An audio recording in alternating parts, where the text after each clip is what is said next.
Hello, welcome. And camera's not working.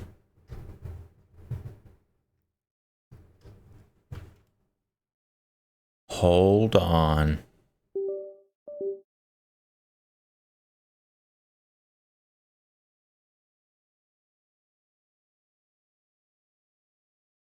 There we go. There we go. Now we got things on the screen. Welcome, hello everyone. How is your Sunday doing? Starting a little late today. I was a little busy. I was a little busy.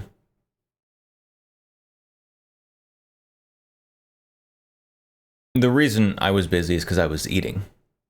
And eating late because I accidentally fell asleep. Like literally here at my desk as I was trying to edit down the stream from yesterday into a YouTube video about the stink gepard.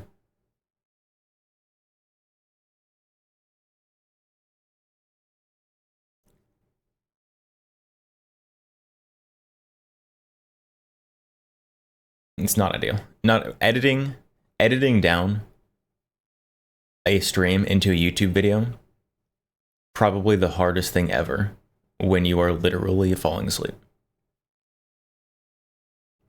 So the original plan was to get that YouTube video up today. Obviously that didn't happen. So it'll be sometime.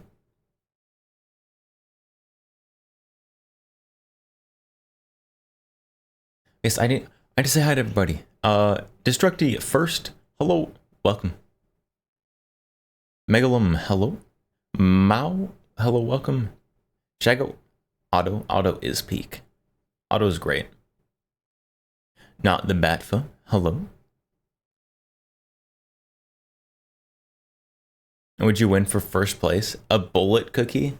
That sounds really bad for your teeth.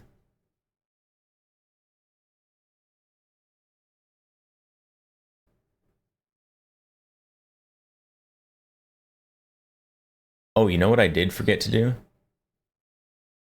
You know what I forgot to do? That I meant to do? I meant to update my Kick chat bot so that we didn't get those Kick bots just running willy-nilly.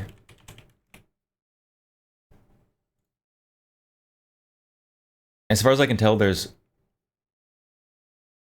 only one. As far as I can tell, there's only one bot that actually works with Kick, which is not ideal.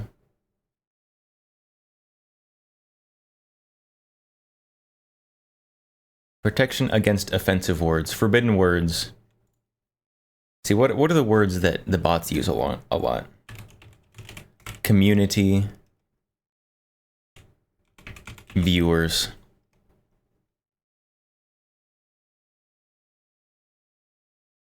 There we go. You can no longer say the word community or viewers in the Kick chat, because then it'll think you're a bot.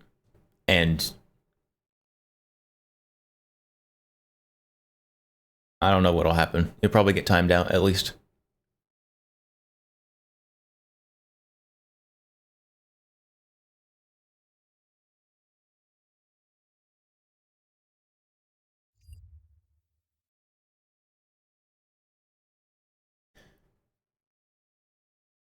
Alright, chat. There is not a lot of plan for today. I'm gonna be honest. Not a lot of plan for today.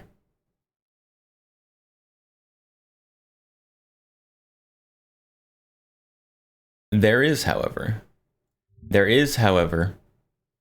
news. A small amount of news concerning the Hearing Protection Act and the Short Act.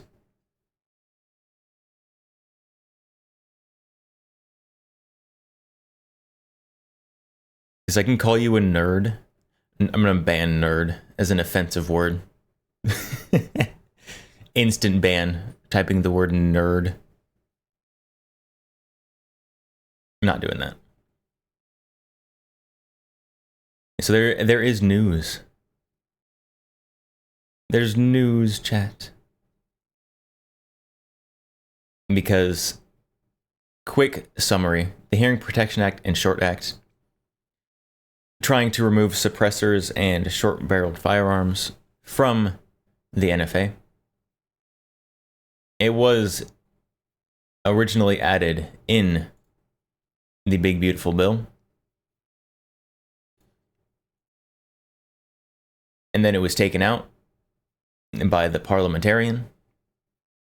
Or it's probably the incorrect verbiage there, but it's the right basic idea.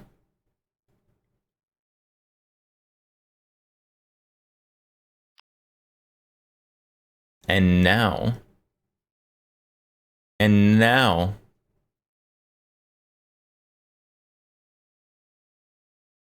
things are trying to happen.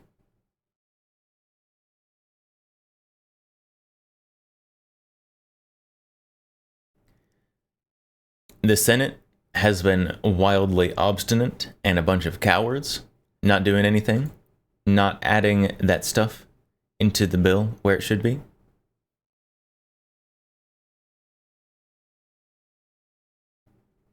And there's a chance again.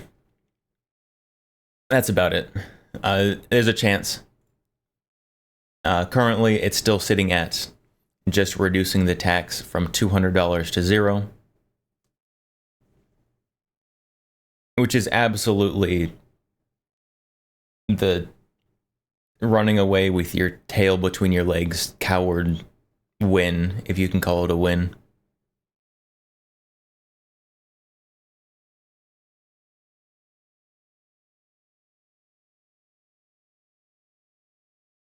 Hopefully now though, there's enough pressure. Because myself and many other people, including I'm sure many of you in the chat, have been calling senators, representatives, politicians, your representative feds, and literally filling up the voicemail boxes of senators. Like earlier today, Ted Cruz's voicemail inbox was literally full. Could not accept any more calls, any more messages. Which is beautiful. It's wonderful.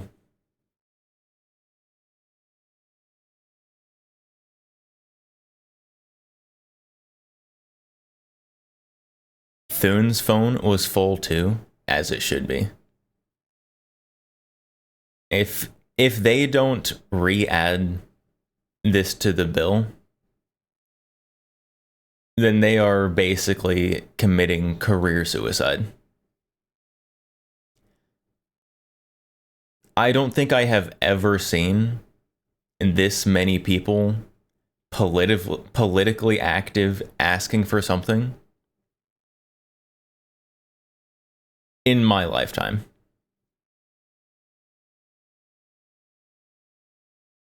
And by active, I mean urging politicians to do things. Obviously, there's no mass protests out, people standing in the streets. But in terms of people actually contacting representatives, making their voices heard, this is the most I've ever seen. The biggest unification of people being active that I have ever seen.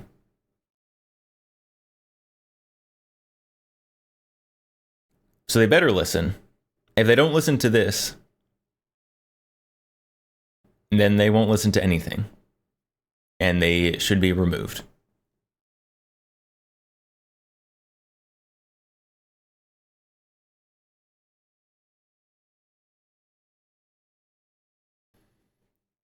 So hopefully they listen.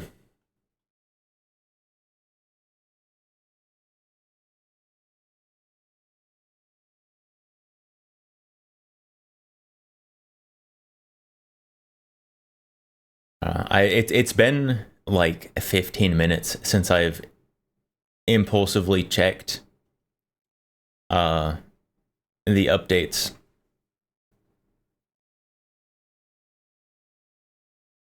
Looks like nothing has happened yet. Nothing has happened yet. But people are urging more calls. More calls, more emails. If their voicemail boxes are filled up, fill up their email inbox.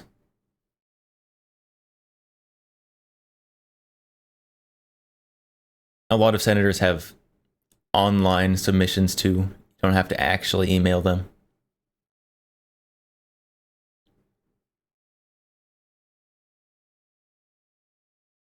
I don't know. It's absolute roller coaster, chat. Absolute roller coaster. Hopefully something happens. Because the nothing ever happens black pillars have been coming out strong as well. And I refuse. I refuse to take the black pill, chat. I'm not gonna do it. You can't make me.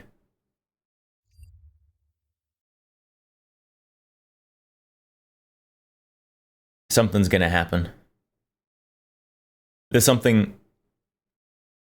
The worst case scenario right now, I'm gonna be honest. The worst case scenario is the tax is moved from $200 to $0.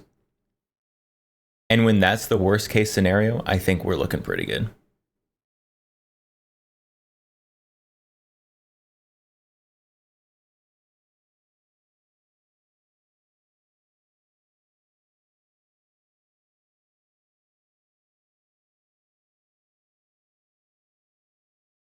Leaving seats in primary.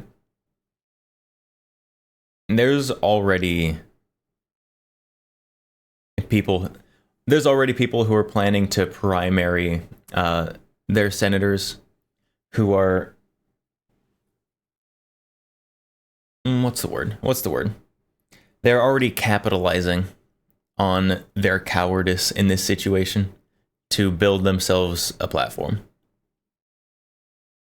Which I think they should, as long as they actually are willing to stand behind what they say they believe, which is a pretty big ask for politicians, let's be honest.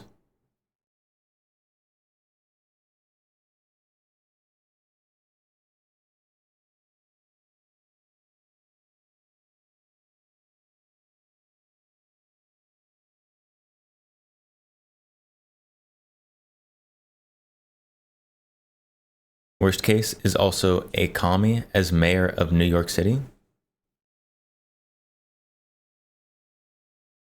I mean, that sucks for New York City. But they made their bed. They can lie in it for a bit. Maybe they'll learn something.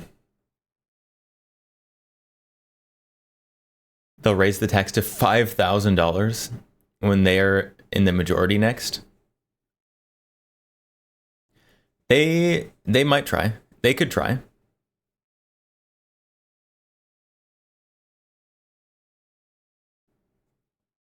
I think they probably will try. And hopefully they fail. If they don't fail, well, it'll be in the courts. It'll be in the courts.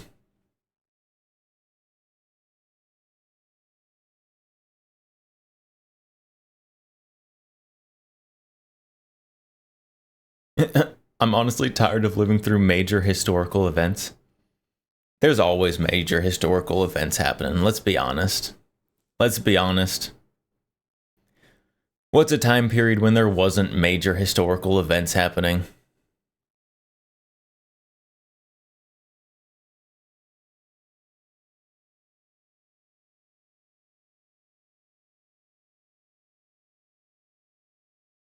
Derek, much of the issues could have been avoided if there had not been a parliamentarian and if women were forbidden from getting appointed to such positions. Okay, I'm not gonna go that far with you. I don't think I don't think the problem with the parliamentarian is that they're a woman. I think that the problem is that they passed out a partisan opinion. This might be surprising to you, but there are in fact men, or biological males at least, on the other side of this particular issue.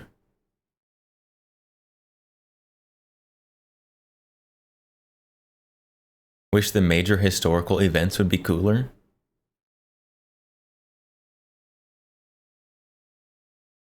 Yeah.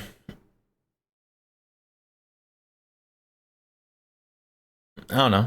This current major historical event, 91 years of the NFA, and finally having stuff, or the possibility of stuff removed, that's a pretty cool historical event. Probably not one that's going to make it into the textbooks, unless you're studying law or something.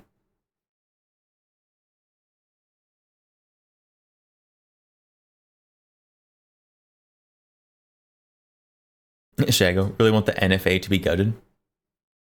Time to call the representatives. Email the representatives and let them know what's up.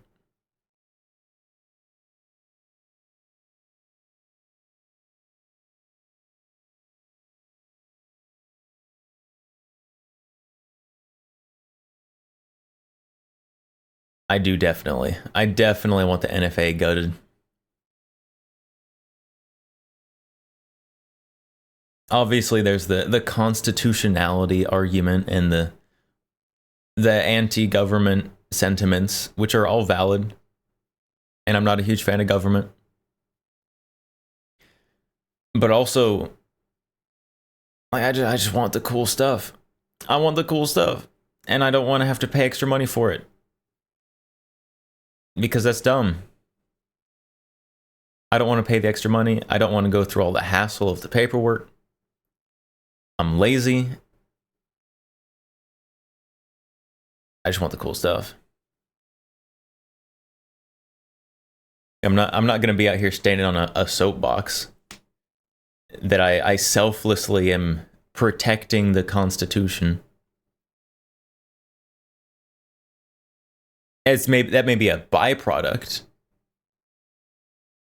but I just want to have the cool stuff, and I don't want to have to do the extra paperwork and pay the extra money because I'm lazy.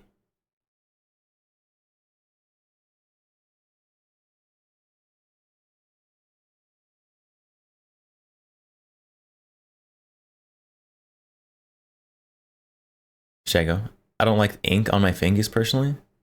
That's just a small part of why I hate the NFA. So I have digital fingerprints. You can submit digital fingerprints doing NFA forms online. So I don't remember how much it cost. I paid for digital fingerprints, and they go and they've got like a machine. It doesn't have any ink. You just like put your fingers on glass and they roll them around. And those are supposed to be good for a mystery amount of time, at least a while, until they start rejecting them.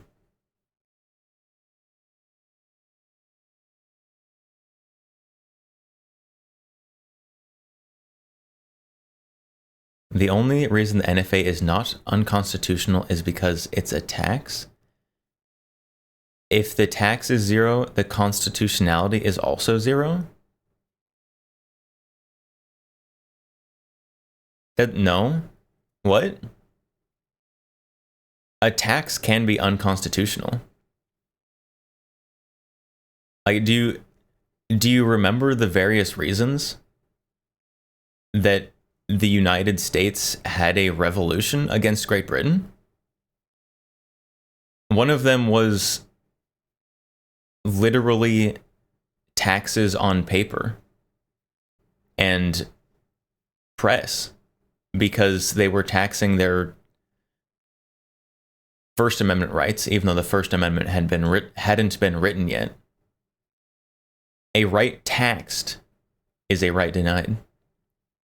Imagine if they had a tax for other things in the Constitution, like no quartering soldiers. I hope you pay your yearly no quartering soldiers tax. If you miss that tax, I guess you got to have soldiers living in your house, chat. That's not how that works.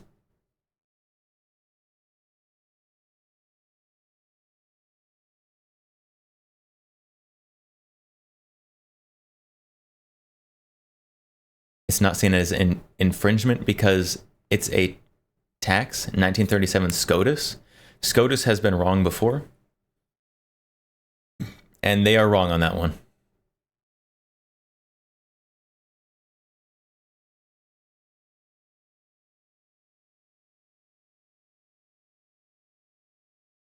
The NFA is implemented via the federal government taxing... Wait, hold on. The NFA is implemented via the federal government taxing power granted to them. A $0 tax is not a tax. It's true. The whole reason that the NFA works at all is because there is a tax, because there is a charge for the tax. If you don't pay your NFA tax, it's tax evasion, which is based. And how exactly are you going to evade a tax that's $0? Like, how are they going to prosecute that under the text of the NFA? Like, oh no, I didn't register my checks notes. Oh, I forgot to pay my $0 tax.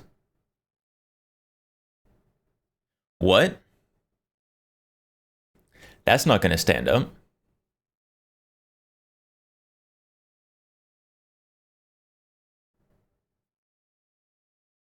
Shago, I lose a tear every time I see pictures of old rare guns at buybacks. It's true. It's true. It's very sad. Very sad to see old guns at buybacks.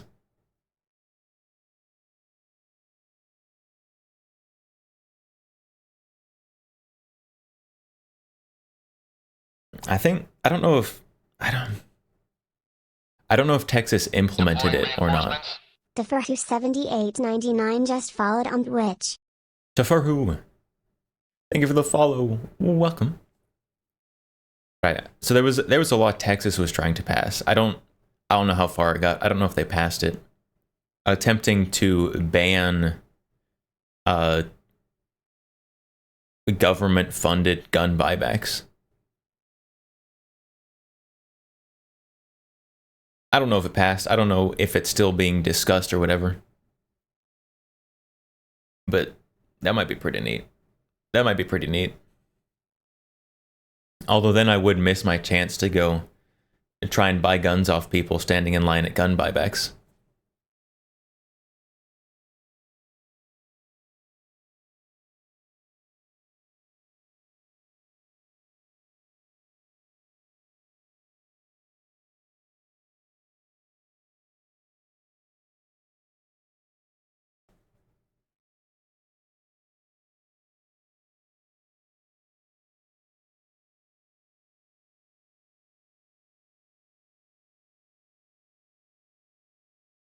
Nap? I took a nap today.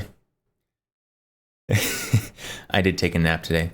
Today, I tried to edit down yesterday's stream about the stink Gepard. I still don't know how it's pronounced in English.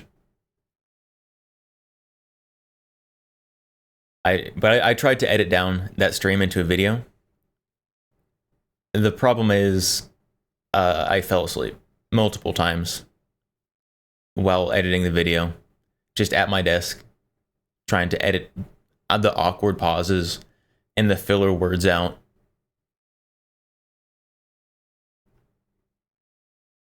And so that video was supposed to be out today.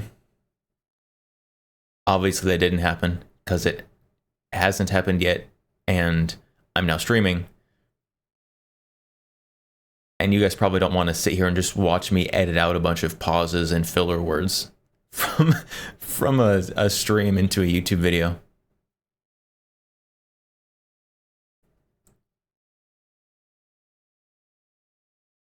Yo, you got the thingy-mabob. I got a few thingy-mabobs.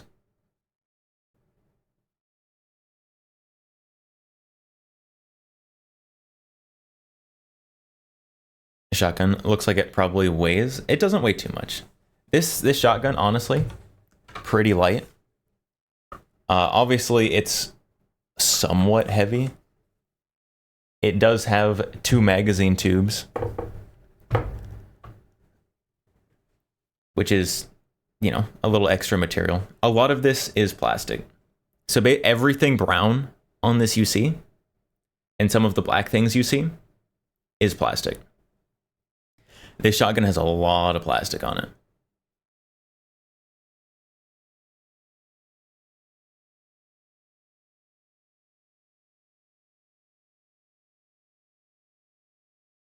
Nice guns. You're a sucker for shotguns yourself. Shotguns are fun.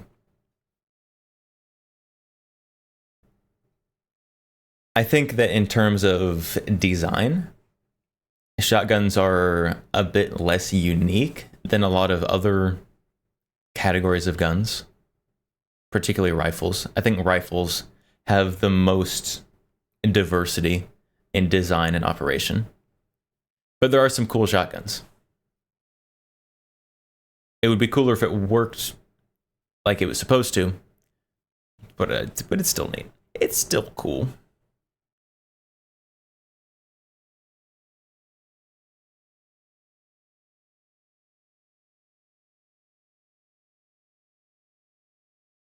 Massachusetts felony. All of these might be Massachusetts felonies. Maybe not this one. This one might be okay in Massachusetts if it's on the registry. Or not the registry, the list of approved things. But it's single stack. I don't remember the exact capacity. I think it's 10 though.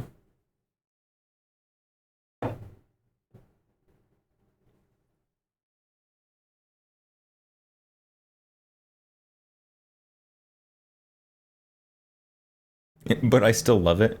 I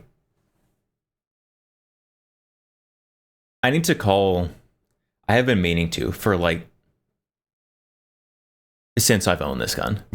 For as long as I've owned this gun, I have been meaning to call UTAS because it's the UTAS UTS 15. It's been discontinued for a long time now. But I need to call them and explain my problem. And I don't expect them to fix it since it's been out of production for so long. But maybe they can tell me, like, be like, hey, maybe you can try this to get it to work a little better.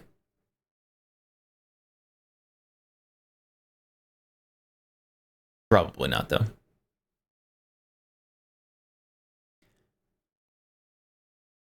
The problem was when I got my UTS 15. I got the American-made one. And apparently those ones have more issues than the Turkish-made ones. Which apparently is backwards from everything else. So chat, if you want a UTS 15, and they are still out there, you can still get them used pretty easily. Get the Turkish-made one. The American ones apparently have all the issues.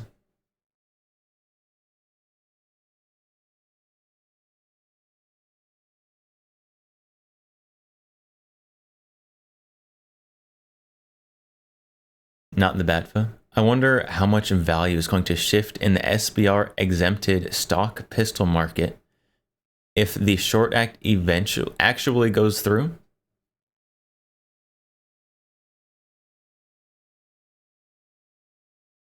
I don't think it's gonna shift very much, honestly.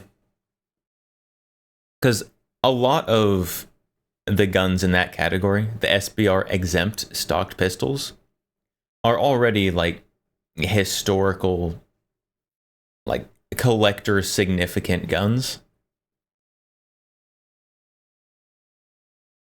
And I don't think the value will change a lot.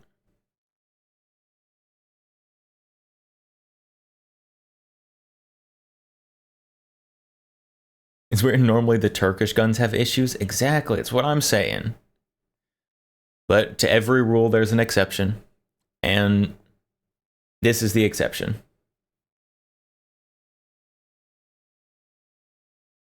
I wonder how much these are going for now. I haven't checked in a long time. I don't actively like monitor how much my guns are worth. UTS 15. $800. Oh no. 700. 580. That's not bad. It's more than I paid for mine, but $1,000. Custom chat. Ooh. Oh. Custom Muddy Girl camo. UTS 15. Anyone? Any takers? Any takers on that one? No? What if I told you it was $1,100? Does that change your mind?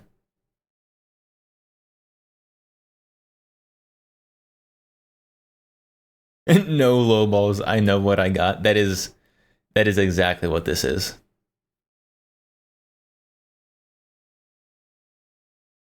Where gun? I see no gun. Perfect camo for the pink swamp.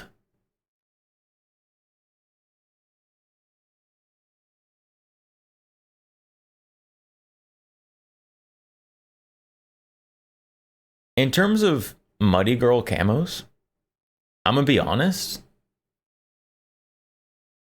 Of all Muddy Girl camo guns, this might be one of the least offensive ones. And it might be because it has just the huge billboard shape to it. So you can get a little bit more of the actual camo from any single angle of the gun. I don't know.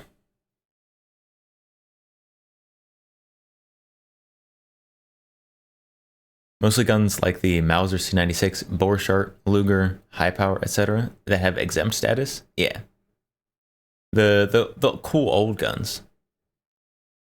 All of those guns have historical significance. I just don't know how much of a premium the ones with matching stock demand. I think that the premium they demand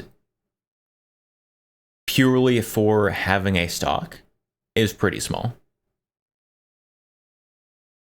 Because a stocked pistol, in terms of just all SBRs, is a pretty small percentage. Most SBRs are not going to be stocked pistols. They're going to be actual short-barreled rifles. And there's going to be some like pistol chassis and stuff in there.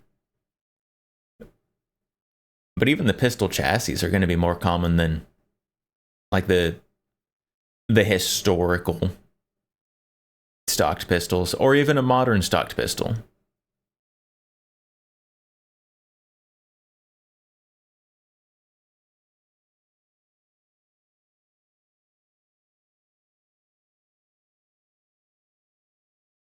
Topherhu? How do I say your name? Topherhu? I guess I'm old school at heart, but I love revolvers and shotguns and lever/bolt action rifles. I know modern weapons are superior in capacity and everything, but I love old school guns. Old school guns do vibe pretty hard. I think they're neat. They're not really my wheelhouse. Like I've got a couple. Like I've got an 1887. And that one's very cool. So I think they're neat. Particularly in terms of the old school stuff. I like the developmental stuff where they were trying to do things that modern guns do, except with old technology.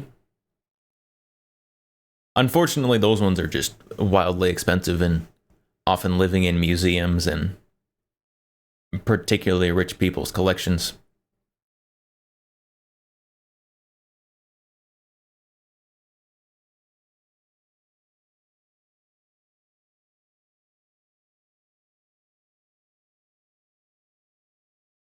Derez, hello, welcome. Surplus high point 995. I feel bad for wherever that surplus came from.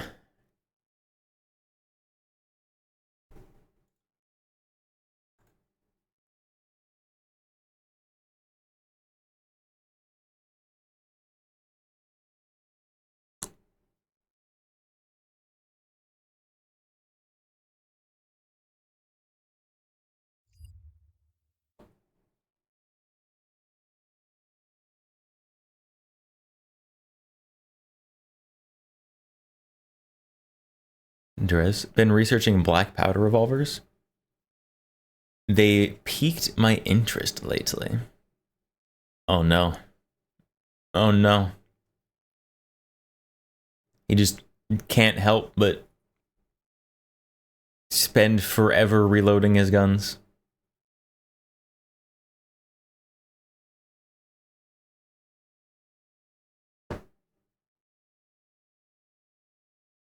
They at least should have something better if they're able to surplus the high point. Yeah, they got the new generation of high points.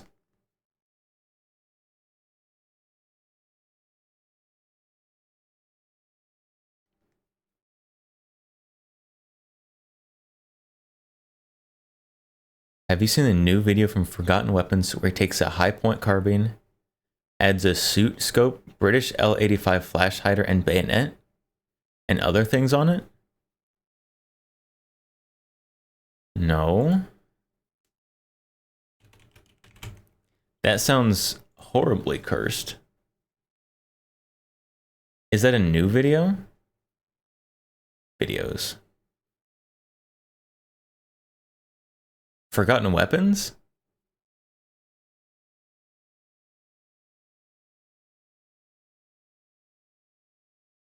He's got the Remington Lee black powder video.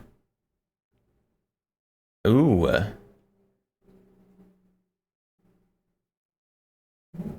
An interview or a conversation between Jonathan Ferguson and Ian McCollum? That's pretty interesting. It may be a short. You're gonna make me go look through shorts?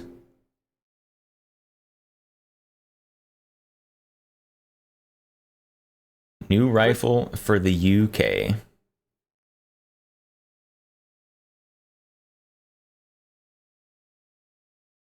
British MOD needs a new rifle to replace their L85, and I thought perhaps I could help them out with it. So, let's get started. They learned their lesson with expensive guns with the L85, so we're going to start inexpensive and cheap here, and I will point out, it's not ambidextrous. All the controls are only set up for a right-hander, which should be right at home for the British military. So I got one of Murdoch and Company's L85 reproduction muzzle devices, and that's going to thread right on. Oh no. Presto! First problem solved. Next up, we need some sort of sights that the British will feel at home with. Presto, SUSAT, with a super simple 3D printed adapter to fit Picatinny rail to the weird, unique SUSAT rail. That should do the trick. We do also want to 3D make sure that printed this is a optic suitable mount. rifle for That'll be UK good. SOF. So let's add a D-ball. Conveniently, our base high D-ball? point already has Picatinny under the barrel. Oh, chat. The high point carbine are made for your night vision accessories. There we go. That looks pretty good. There we go. What do you think? UK, call me. Got to put the extended mag in it. The long mag then you got a something. It's not a good something, but it's a something.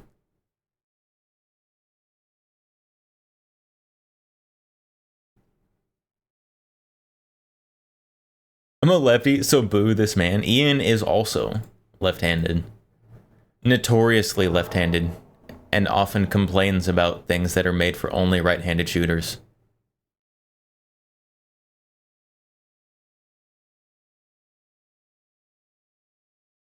Would be more reliable than the L85.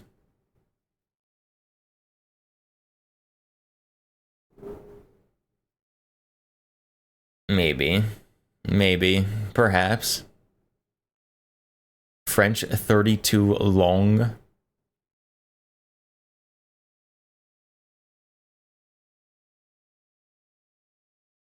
French at 32 long high point. Doesn't 32 long work in a 30 super carry gun? And doesn't high point make a 30 super carry gun?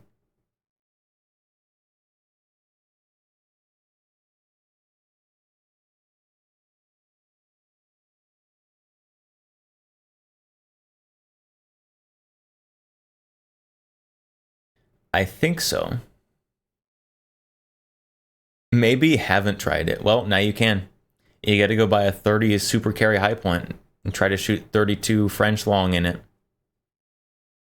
So that way you can spend as much for a single box of ammo as you paid for literally the whole gun.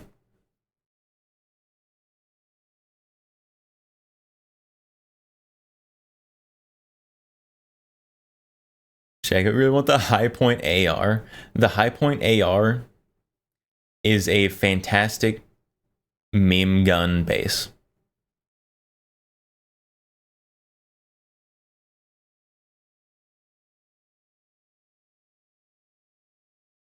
It's significantly lower pressure.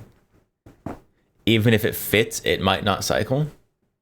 But it also might cycle. I mean, 10mm high points can shoot and cycle 40.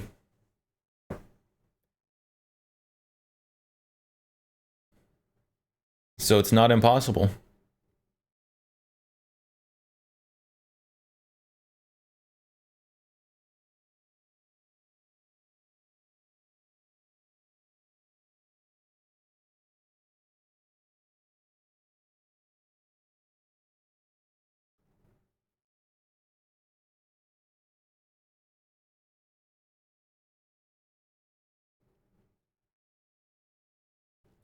All right, I do want to watch. Hey guys, thanks for. I want to watch this conversation here between these two gun legends. Oh, look at those backgrounds. Ferguson just sitting amidst shelves of rifles and launchers. Ian in front of his wall that's basically a museum. Goals.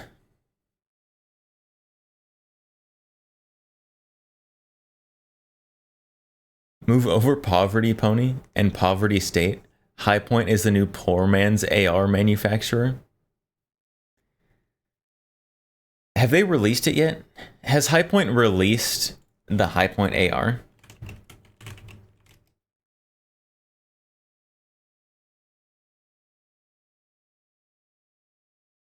And if not, when? It has not been released yet, it seems.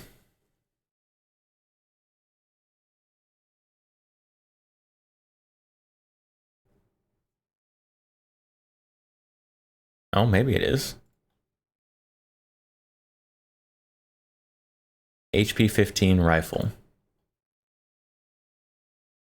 Ready to buy? Click buy now. It just scrolled me down on the same page.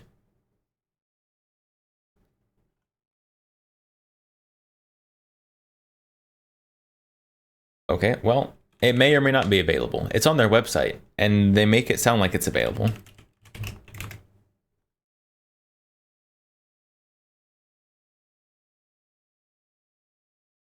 I'm not seeing any of them actually for sale. So they are not for sale, but it seems like they will be soon. And they will be available in both 5.56 and 300 blackout, and both in rifle and pistol configuration. Or hopefully, if short-barreled rifles are removed from the NFA, they will be available in rifle and shorter rifle configuration.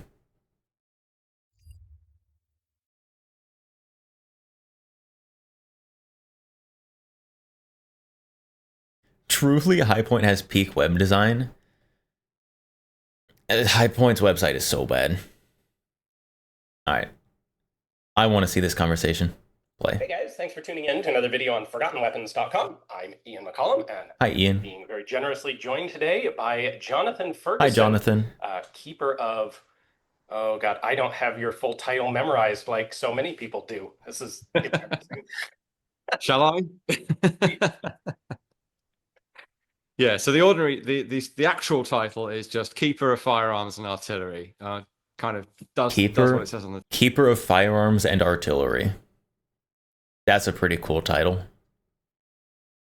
I wouldn't mind having a title like that.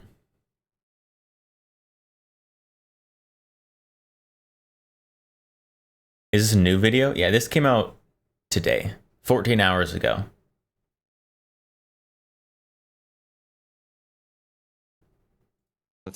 We'll leave the longer, like, pop culture title for those people. For the immediate comment section already. Yeah, and hello to them. Got to check the comment section already. Jonathan Ferguson, Keeper of Firearms and Artillery at the Royal Armoury Museum in the UK, which houses a collection of thousands of iconic weapons from throughout history. The first three comments, 4, 5, the top 5 comments are all his full title, according to the internet. For those people, by the way, because some of them will be watching. Sure they will. You wrote a book that Headstamp Publishing published a number of years ago, Thornycroft SA80, and we thought it would be interesting to check in with some of our authors and just see what sort of stuff has you excited, what you're working on, and like what's going on in the writing world these days. Do you have any cool research sort of? I do need to get some Headstamp Publishing books. They're kind of expensive though. I know they're really nice books, but oh my, they are expensive. Work that you're engaged in right now? Well, I have a recent thing that ties in actually quite well with the Headstamp catalog, and I have a future thing, which I can. Let's get that out of the way first. So for about 10 years, I've been researching the UK experience of the AR-15. You might have heard of it. Little known, boring UK plastic AR-15. Never going to go anywhere. Thing. So that on and off, I should hasten to add, it hasn't been 10 years solid. So, and I could grab one of those to wave around, I guess. But that's I want to see it. You know, as a Cold War kid, that's been a real touchstone for me growing up, getting into this subject, and pretty well placed here to try and, along with Matthew Moss, who has done research into the same area, and he'll hopefully follow on from me and do a bit more of who used them and where in history. But I am very focused. It's submitted to our friends at Armax for a long article about like where, you know, it was adopted the same year as by the British in a small way, the same year that the US Army officially adopted it. Obviously, US forces were already using the thing before that. So that's my current kind of effort. That sounds neat. I don't know anything about that. So a lot of people don't realize that the British used the M16. I mean, the AR-15. I mean, they're the same thing. Both, yeah, both. So without they are kind of the same thing. Let's be honest. The argument about what's an AR-15 and are they automatic, except to say that yes, a lot of them are auto loading. Yeah, they did. So in 1964, there's an official decision And early 65, they've got 5,000 plus starting to roll in. It's for the jungle. It's for the same purpose as the US adopts the thing. The big divergence there is that the Brits this is just a sideshow. This is for Yo, I love the jungles of the UK chat. They've got some nice jungles there. No, they don't. The M16 is an AR-15. Yes, this is true. AR-15 designed by Eugene Stoner. The M16 is one of the military designations for the military version. theatre specific, and then of course the special operations forces get hold of it and increasingly impressed with it. One of the things that I've hopefully shown, or at least sort of like shown as much as you can with negative evidence, is that this wasn't a case of the SAS get it first and then the Green Army follows suit. That's often the case. It's not here. This was specifically for Malaya, Borneo, 1960. Well, ends up being late 60, well, mid 64 for the first ones, through to 67 when the conflict ends, and then they kind of get repurposed as, well, unit specific still, not just tier one as we call them now, but others, Royal Marine Pathfinders, etc. And then there's the M16A1 adopted specifically that family. Some carbines come in somewhere, that's a bit hazier. And then the A2 family with some specific variants there. There are specific markings, that kind of thing. So AR nerds. I wanted to kind of squeeze in two things to this conversation because they kind of illustrate my fairly sort of eclectic approach to firearms history, which of course you have as well. Niches within niches. So that's from so 1960s to present, because I kind of take that discussion up to the DeMarco and a bit of mention of the Knights Armament KS1 and stuff in that article. But fairly recently published was an article on this thing, and I don't know if you remember this thing. Oh, I remember that thing. That's a What is that? Yep. So I think it was the first time we ever. I don't know what that is. I actually took this trip down memory lane on my own on our channel fairly recently as well. This is not the oldest flintlock. He looks so much younger. Ian kind of looks the same. This is, by the way, if you didn't catch it, this is a flintlock revolver. It's not the only one that we have. Not the earliest one we have. It's not the earliest one that was ever invented. And I should clarify, it's a flintlock revolver that does this. Oh, it's self-cocking or self-rotating. Yes, that's my term for it. But a single action flintlock revolver. Kind of, yeah. So this is how I got. So 2011, you and I were. You asked if there's anything I wanted to talk about on camera, and we sat in that little library in the NFC, and we had a bit of a chat about that thing. And that was, I guess, the second time I'd ever looked at that thing. And then it keeps coming back around to me, which I guess is why I chose it for this conversation. Ben Nicholson, I was going to say roped me in. That sounds negative. I was very happy to be roped in. I wrote myself in to what he called Team Collier, and this was 2017. Team Collier. All these things, by the way, guys, are years in the making. Yeah. Nearly everything we do that ends up like videos you can do a burst of concentrated effort and put something out there that's helpful and informative and hopefully entertaining. Written work. He's writing scholarly articles. Too, but it's one thing you could use these in your MLA put together, cited make a concise essays. Collection of other people's published work. It's a whole different thing to do your own primary research. Yeah. Totally is. Yeah. So that I was kind of trying to get the timeline straight in my head on this, because I thought, well, I was looking at these before him. Not really, not significantly. Ben Nicholson, who the primary author of Clockwork Basilisk, another excellent headstamp book, by the way. I'm not just saying that because I ended up contributing to that and to the supporting book that went along with that. Who invented the wheel gun, which yes, Seems Yeah. like a good question. That would be a cool book. That would be a cool book. He was a real dynamo on that and got a load of people involved. It also looks cool, so it'd be cool on your looked shelf. under all of the stones around the world for Having cool books on your examples of, shelf well, is the like other half thing the I have reason in to front own of me, books. No. less advanced in a way. Hey, look, a collier. Yeah. Yeah, second model collier. So by this stage, it's hand rotated. So we've actually kind of taken a step Hand back. rotated. Right. That's the Anley. You know, you cock that. You do have to move the frizzen, the striking steel back into position. But it's effectively self-priming and it's self-rotating, as you said. And it's that same mechanism as Colt uses later on. So it absolutely is. And Hand this is rotate, you covered gotta in crank it. Basilisk and You gotta also crank it, Chet. in the other thing I wrote, Crank your invented the wheel cylinders. gun. To what extent is Colt kind of aware of this? And then to what extent is he covering it up? Because he knows damn well that that bit of his invention is not unique. That's the intrigue, the big kind of, that might get people to come back and buy one of these books, because we can't fully answer that, but I think it's one of the best places to really get a good picture. You know, Ben especially, his book People not fans of itemizes all of history. the things that Colt had in his Depends on what lecture, kind of history. and Some where history they is more were, exciting than and other then where did they history. end up? Some of them in his collection. People who don't Cranking know it, my Colt gat gave live. a lecture about like the history of repeating firearms in. Boy, I should have checked this before we started talking. But what was 1851.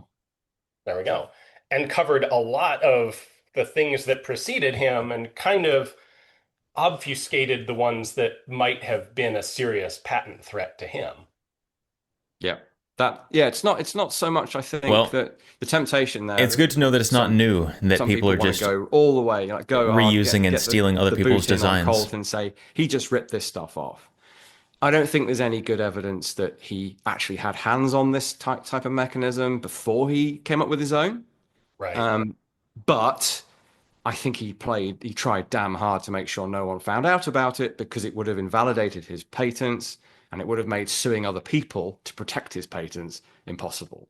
Patents. Yeah. His patents. Yeah, but it's certainly absolutely plausible, if not likely, that he invented this independently. He may not have been the first person to come up with it, but he did do it independently on his own.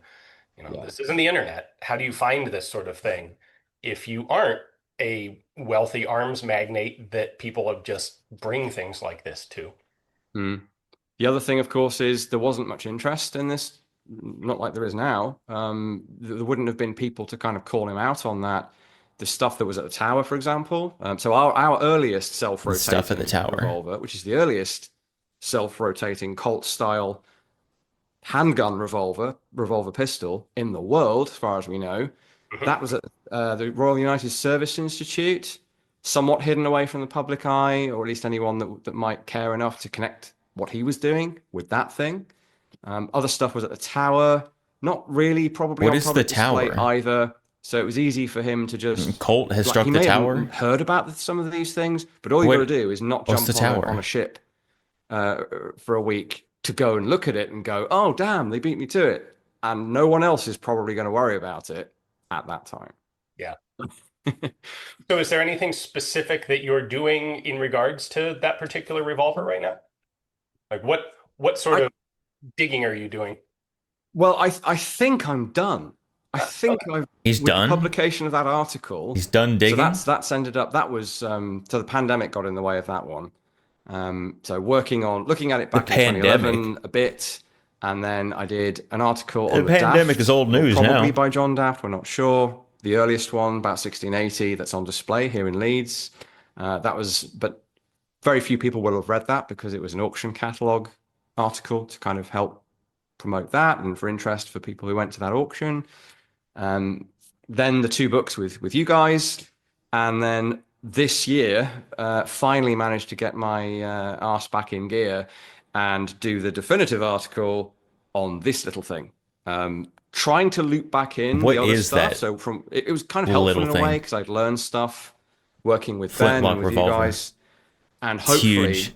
I was able to It tie is it up. So I'm chonky. referencing the earlier one. I'm referencing some of the stuff we learned doing Clockwork Basilisk and everything. So What was that? I'm It's a kind of trying to single draw a line action under this by speaking to you flintlock about it. revolver. I shouldn't ever have to come back and write more about it or learn any more about it it should be done. But I said that a couple of times before with this thing. It keeps cropping up. I found one that was well, there's one at the Pitt Rivers Museum in Oxford that was stolen and replaced with a fake, Oh, which was Oh, fun.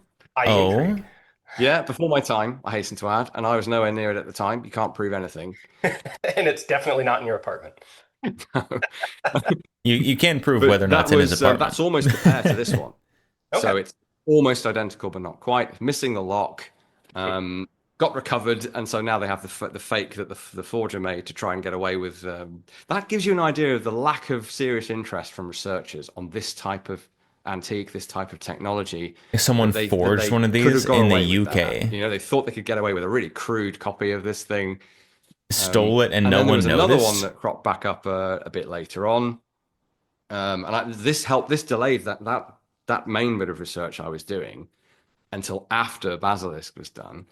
At Brighton Museum down on the south coast, there was another like unfinished one very close to this, and I think that's a 19th century fake, but not made to replace a real one. So I mean, who knows? And then there was another one that Ben, fake? see again, A Ben, copy? like the more, as you know from your own work, the longer something goes on, the more stuff pops up that makes it go longer. And at some point, you've got to draw a line and do it. But I've been really lucky to have 4 bites of the cherry here, 2 articles, and 2 books or contributions, I should say. Not the main author by any means on that, but so I think I'm done there. Current focus is just What are the chances? tidying What are the up chances and he's done? addressing any peer review comments on the AR-15 thing. But it I kind of don't think shows so. you how eclectic I like to be, that I bounce from like 17th and 18th century. In this case, this is about 1730, by the way. So a good couple of generations on from the earliest one that we know. Right. All the way up to modern technology that's still in use, but is also historic. You know, the AR is a curio and relic in the States now, or the original M16 is.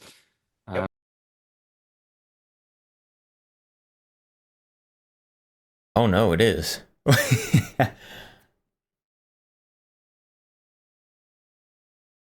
Chat, the original AR-15s are CNR, Curio and Relic. What happened to innovation? We're still using them. Were they that good, or have we just not innovated? Has innovation been stifled?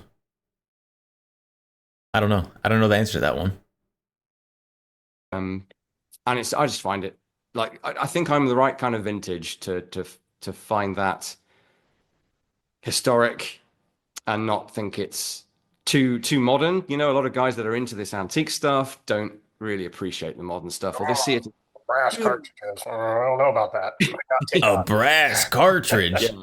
And that's These young part of what I folks see and my their role as here. You know, trying to newfangled bridge the gap. You do it brass as well. cartridges. This is all firearms history, and in the wider arms and armor subject that we work within, it's all the same stuff, and it's just a matter of time. Apart from the kind of hand finishing, hand crafting thing, there's an argument there that says applied art for the really nice old stuff, and design and technology for the modern stuff, I guess. So your revolver article, is that also coming in Armax, or is that going to be published somewhere else? Yes, so that one is out already. Oh no, sorry.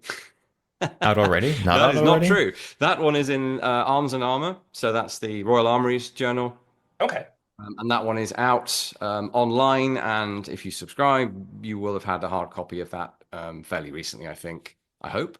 Okay. And then the AR article, perhaps more to come on that, but it probably won't be from me. It's as definitive as I'll be able to make it. That's going to be in Armax. And who knows, I might get lured back into the head stamp mark as well at some point. We would love to have you back for another big project if you're interested. Oh. It's just a matter of time, really. What? I need a headstand I will book, chat. include Which links down in headstand the book should I description for get? everyone to actually, frankly, all of this stuff that we've been talking about, but especially the revolver article and Armax, the M16 article when it comes out. Cool. Thank you for taking the time, Jonathan. I really appreciate it. Hopefully that one does make it all the way through peer review. I suspect it will. I think you know. I don't know what the peer review Thanks, Ian. process All right. is. Talk to you guys later. If you're making one of these historical, like, firearm documentary papers, what exactly is the process for peer reviewing? I have no idea.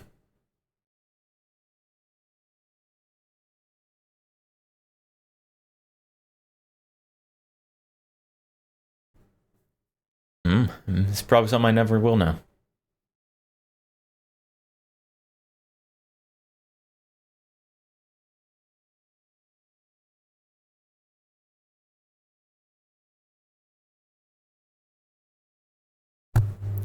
All right. Let's look.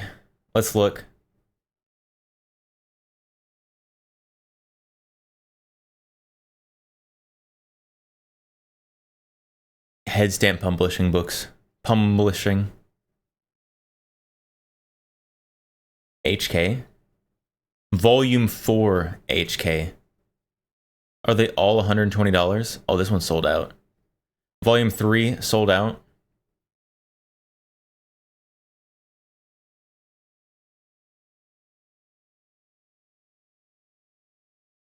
These ones are only $55. What are these ones? Oh, they still look very much full color printed.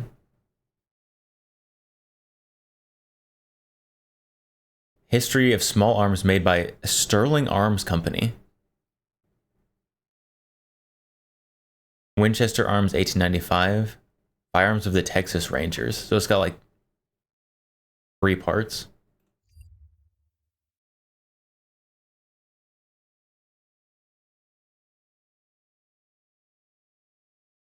Man, if I got the HK one, you get volume 4, but then volume 1, 2, and 3 are sold out.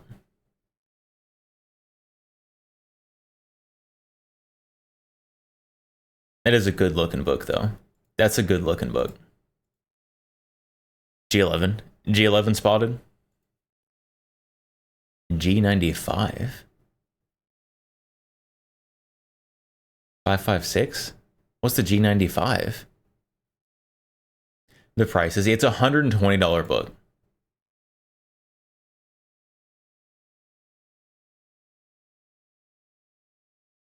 But look at that, like, high resolution, high detail, 2-page spread picture.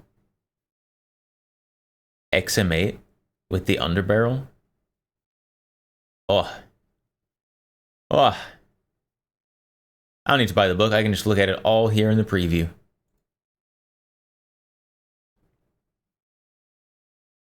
Oh, this is pre-order. Printed books are not expected to arrive at fulfillment center until August 2025. Oh, that's kind of soon.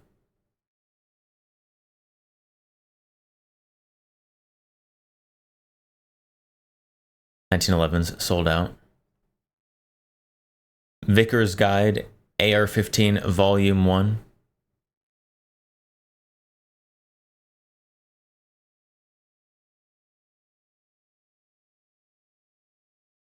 I definitely would like to get a top charging AR. That'd be cool. I know Brownells made a reproduction of these top charging, but I don't think they're still in stock. It's definitely a very, very niche thing.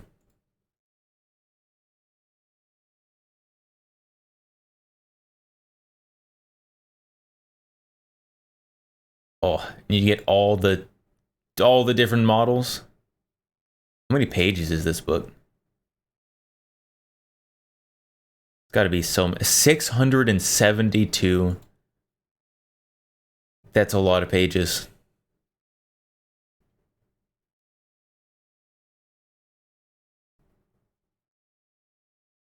I guess that's why it's $209. You've got 672 full color printed pages.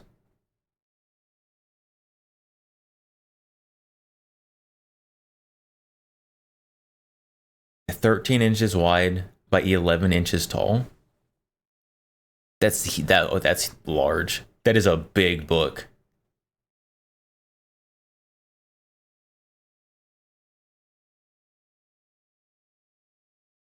Slipcase edition. Is there a non-slipcase edition?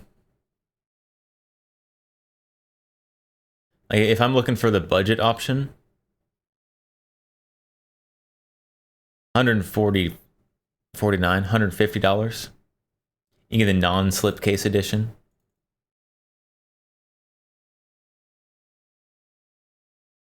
Still an expensive book. That'd be so cool to have, though.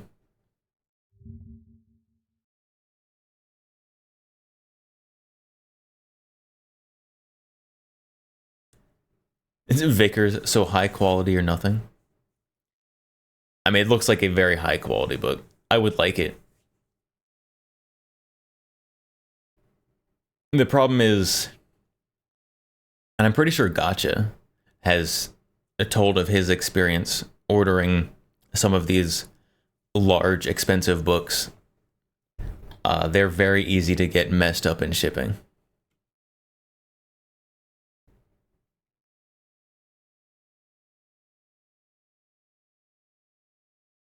And that would be my concern. That would be my concern, is you pay $150 for the budget version of this book, and they ship it and it gets a giant like corner smushed in shipping, and it'd be so sad.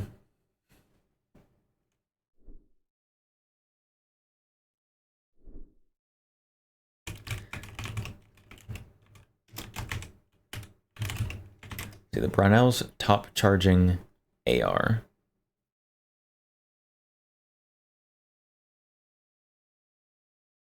I don't remember what they were called.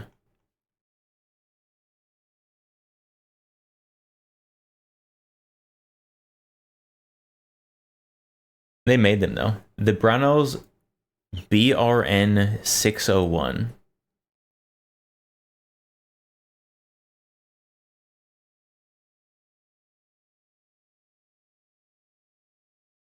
Is that correct? The Brownell's BRN 601? The Brownell's BRN Proto? BRN Proto.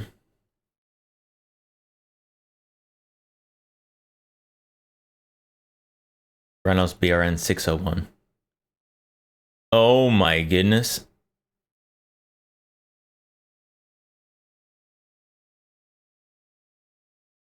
There's no way. There's no way, chat.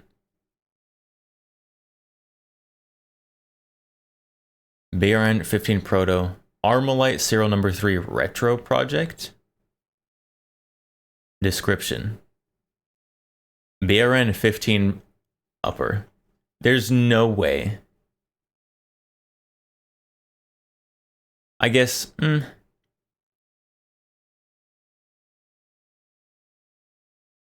What's going on with the handguard? Unmarked 5.56 photo profile lightweight barrel with Braceman front sight, slip ring bipod collar. BRN 1510 Proto handguard with fake light finish and heat shields. Reproduction style flash hider. There's no way. There's no way this Brownell's upper is worth $3,000.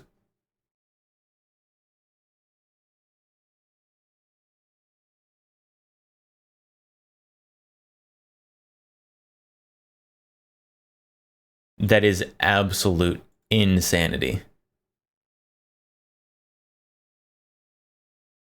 How much did these cost? How much did these cost when they came out? 2020. We have a price here. Genesis. Anatomy. How does it run? I don't know. MSRP 1624. For the whole rifle, mind you. MSRP $1,600 for the whole rifle. Bro wanted $3,000 for only the upper? Nah.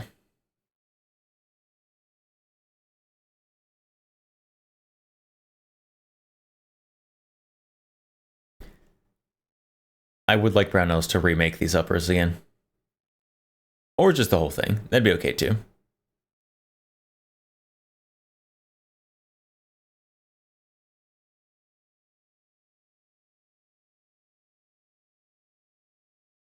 These are neat. I really like the top charging carry handles on ARs. And then you lose, like, my least favorite part of the AR-15. That stupid T charging handle.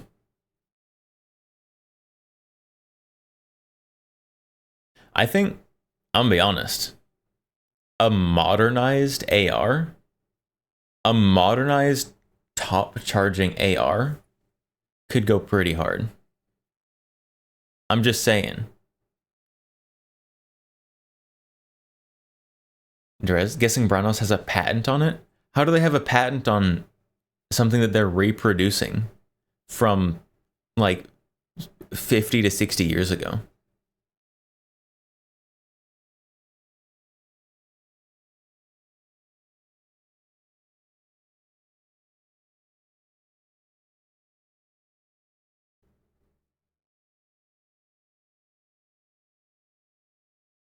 Like but a modernized AR, top charging. Why is there not one? There should be. This is a market that could go hard.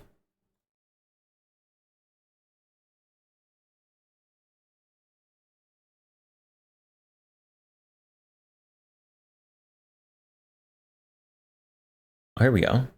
Brownells has an archive of them.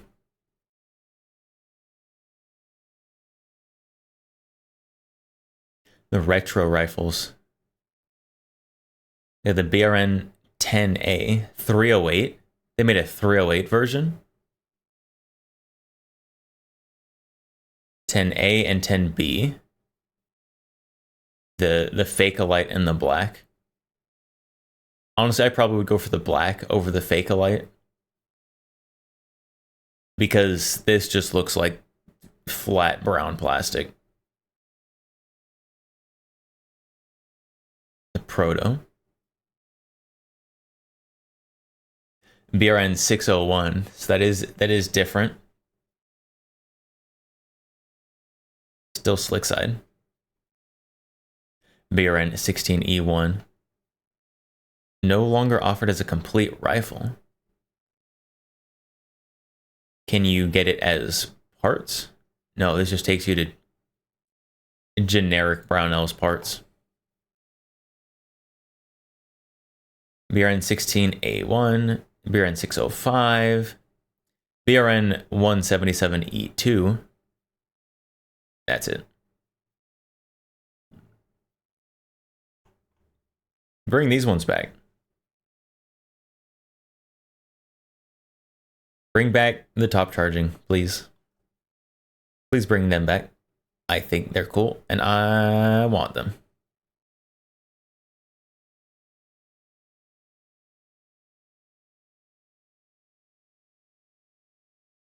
Give Fake-A-Lite a good paint job since it has a brown base. I'm the wrong person to ask for a paint job. Because I think generally painting guns is cringe. If you're gonna paint Fake-A-Lite to look more like Bakelite, that's probably fine. I don't have the experience to do it. As cool as it would be, potentially, at least. I do not have the experience for it.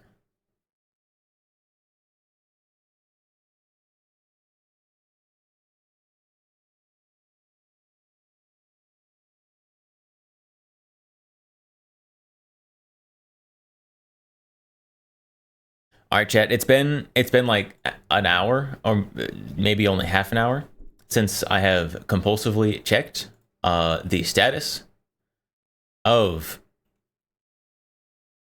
the Hearing Protection and Short Act. So it's time to check again. Time to check again. Nothing.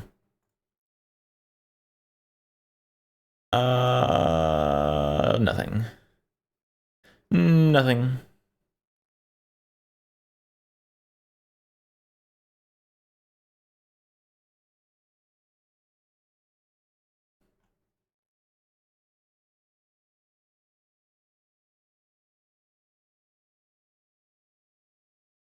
Well, I don't know what's going on in the Senate right now. Don't know what's going on in the Senate, but we're getting no updates. So apparently, at least nothing bad is happening. At least nothing bad is happening. So I'll take that. Well, bad things may be happening, but they have not culminated. So it's okay. No news is bad news in this case? I don't think so. I think in this specific case, no news is the good news. Because if we got news early or soon, that it probably would be bad news.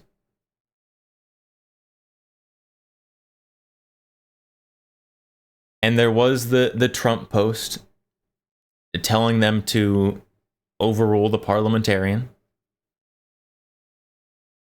because I'm gonna be honest, watching social media, people have started to turn sour against both the senators and Trump and Vance.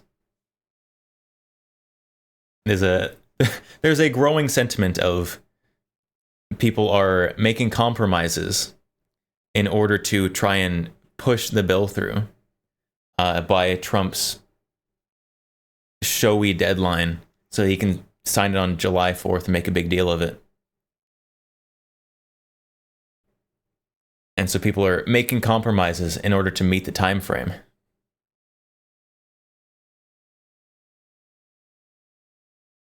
And I think that's bad.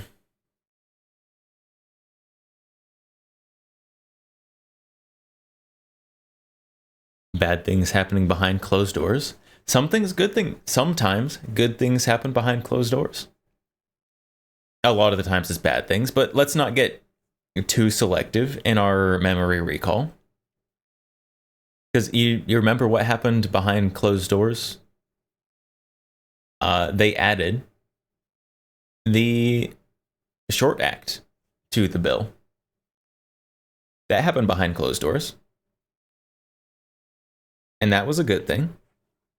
It was then removed, but, you know, it's a roller coaster. It is a roller coaster right now.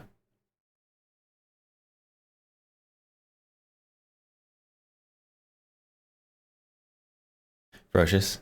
You have no idea how pissed I was to see FPC's name on the BS letter. Yeah, that one letter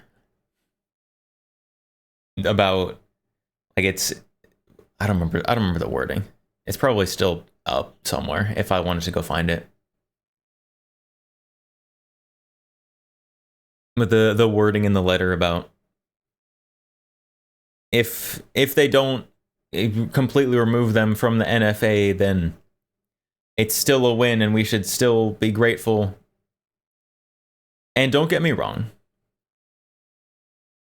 I do think that, all things considered, simply changing the tax to 0 would be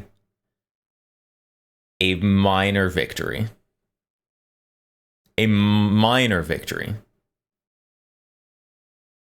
Because compared to having literally nothing happen at all, it is better. And until, I don't know, like 2 months ago, literally nothing happening at all was the most likely outcome. And maybe this is giving a lot of benefit of the doubt here, but we're doing a little devil's advocate. Maybe these legal groups know something that we don't about a challenge that they already have ready to challenge a $0 tax.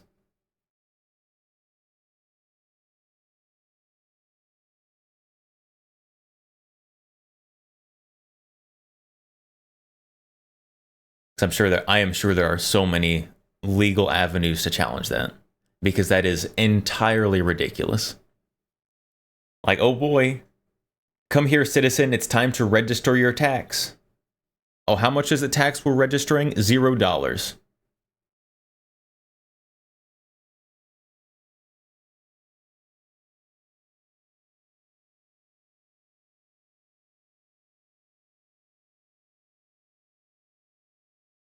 We totally rely on donations, optics and everything.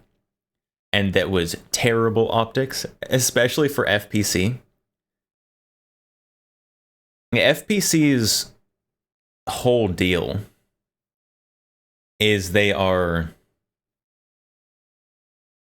like their whole branding is that they are aggressive and they say whatever needs to be said and they don't ask for apologies.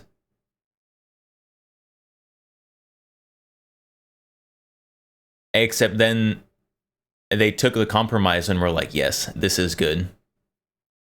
Which is, it does not fit. It does not fit their branding.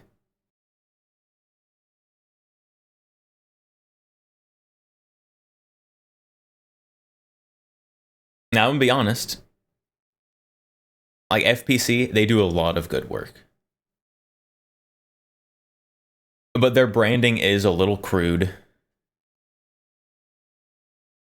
And I am a big fan of having class. So I really like GOA, NAGR. They have a lot more class in the way they approach things, generally. So FPC, they do a lot of good work. Don't get me wrong. I have donated to FPC in the past. I have an FPC patch. But they're a little crude for my liking compared to some of the other people.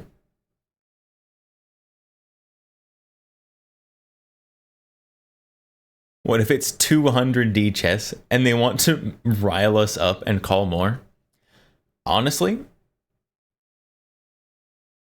I think that the Silencer Central may have started this cascade of people really paying attention. If I'm completely honest, I don't think that they were playing like 8D chess and doing it. I think they still are cowards and philanderers. But I do think that without the original Silencer Central controversy, it wouldn't have cascaded to where it is now. The Silencer Central, like, just absolutely destroying of the Hearing Protection Act did bring a lot of eyes and a lot of initial push to having all this stuff in the bill.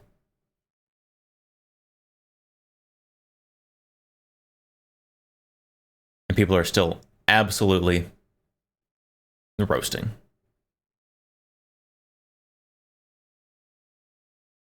Oh.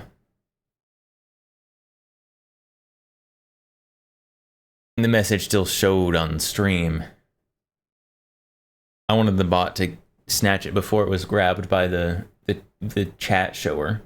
Hold on, can I channel? Can you just straight up ban words? Settings? Let's see, community. No, chat?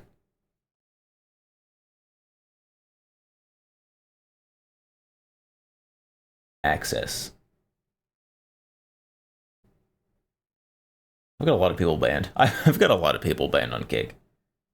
Banned words. There we go. Banned words. Community.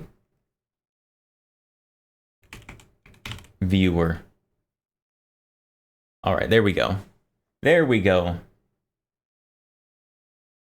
Now that should be okay. Now that should filter out the bots pretty well. Did someone say a gamer word? No, it's just a bot. It's just a bot. What did they say? It's one of those bots that's like, hey, I can earn you $1,000 a stream because you've got such a cool community and look at all these viewers and we can bring in more viewers. Just go to the link in my profile. No. No. I don't wanna. A lot of users banned, not people banned. True. True.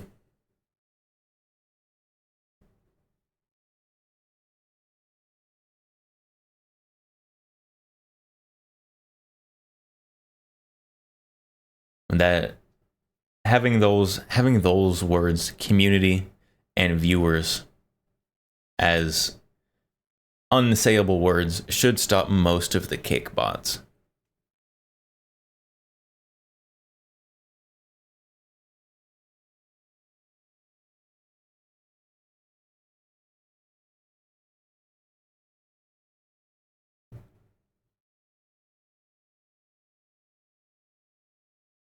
Oh, I got messages. What do I have messages from? Oh, it's just stuff I'm selling on Facebook Marketplace because I'm doing spring cleaning in June.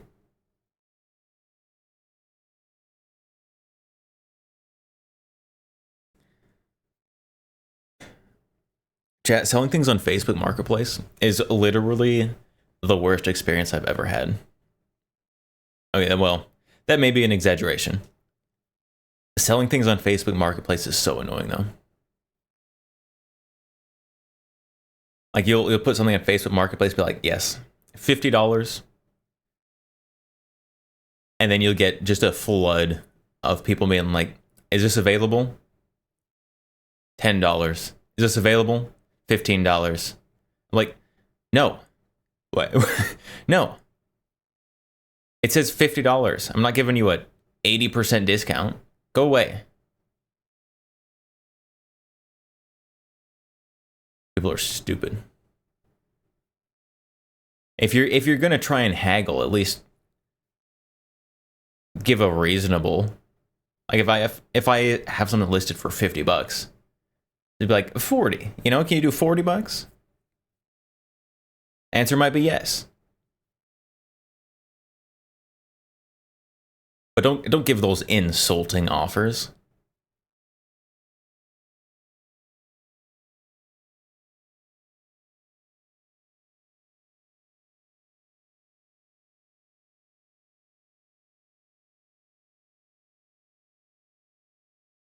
All right, well, in order for the Kick thing for me to know if it works,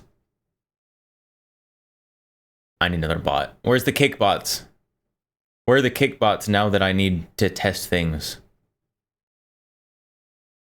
Actually, I don't know if Kick gives me a notification for when it doesn't let someone send something with a banned word in it.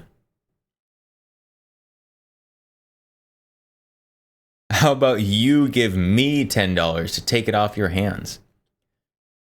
I'll just throw it in a creek. That costs me nothing.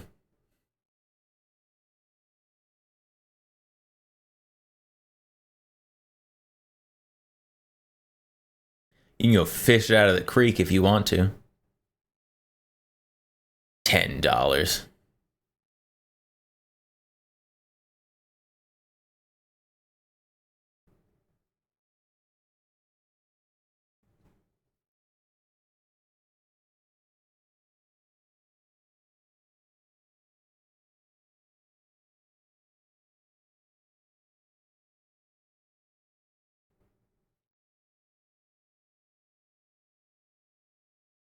Give them an address and tell them you know when they get there. To let you know when they get there. There are people on Facebook Marketplace who have been like, hey, is this available? Yes, it's available. Oh, sweet. I want it. Give me your address. I'm like, I'm not gonna give you my address. And you think I'm stupid? Can you meet at insert address that is not literally my house? No response. As soon as you're not willing to give people your home address, they just stop responding. And I'm like, good thing I didn't give you my home address.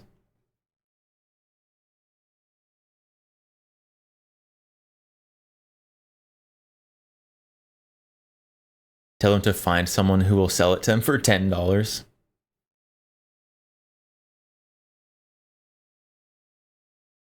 There's not anyone. There's not anyone.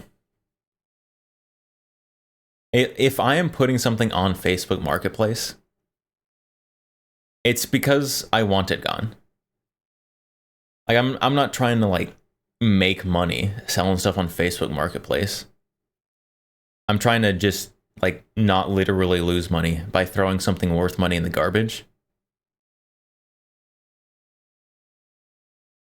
And so like if I'm listing like, I don't know, I'm not going to say anything that I've actually listed on there. If I'm listing a wine cooler on Facebook Marketplace and new, it's like $150, and I've like kept good care of it, still in really good condition, I'll be like $40. That's a good deal. No, I'm not going to take $10 for this thing. Are you stupid?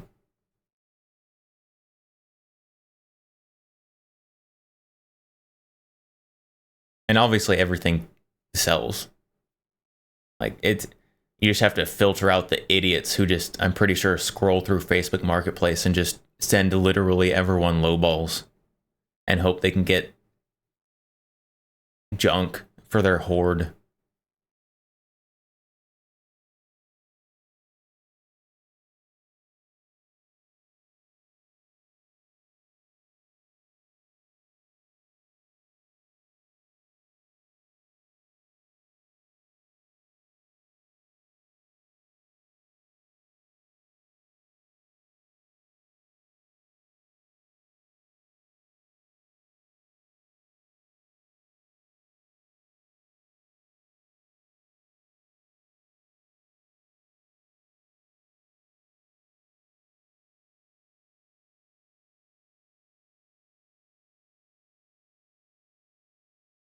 All right, chat.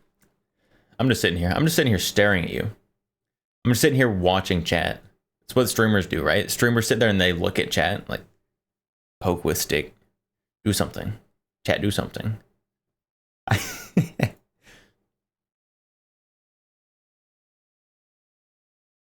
don't know.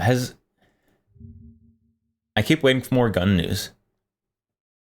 Has there been any secret gun news that's been hidden in the background?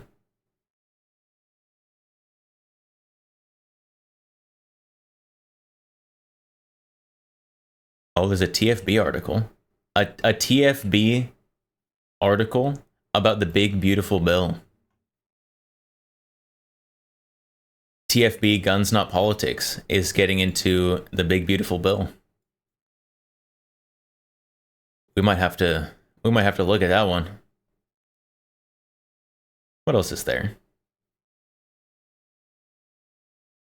Ads. When is this one from? June 21st, 2025? This one's from June 28th. The 28th is the more recent one. How long is this first one? Oh, that one's long. We're not going to read both of them. We're just going to read the most recent one.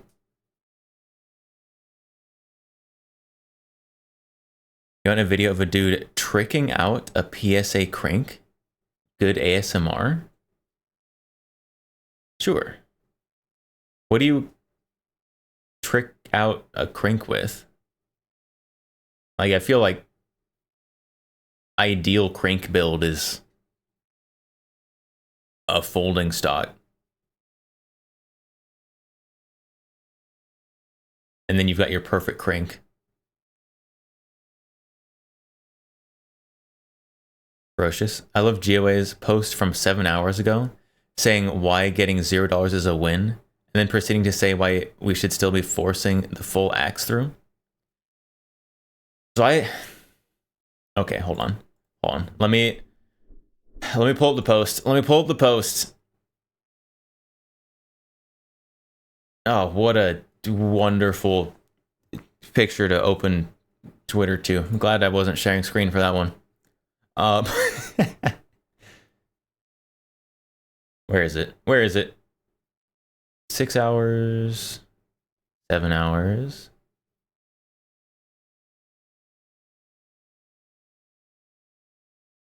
Whereas, do you have a link to the exact post? Let's see.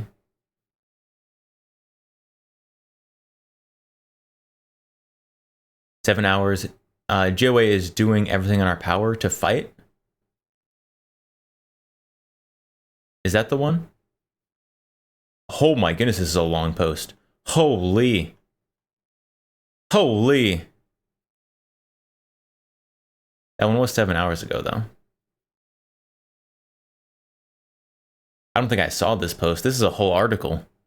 Yeah, that one. Yeah, the whole article post.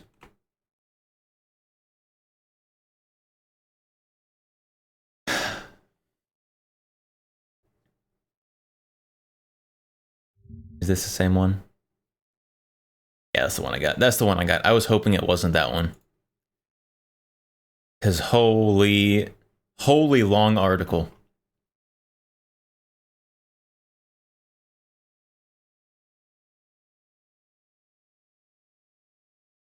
All right, let's go. Let's be critical of GOA. Helpfully critical of GOA.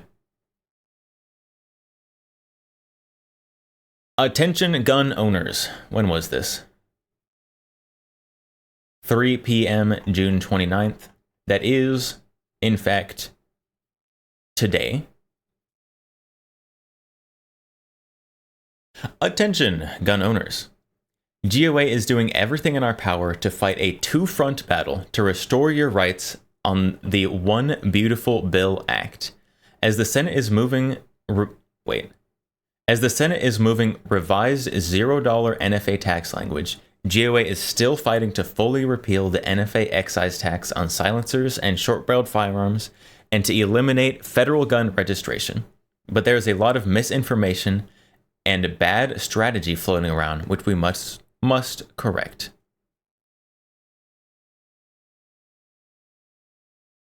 All right. Not bad so far. 1.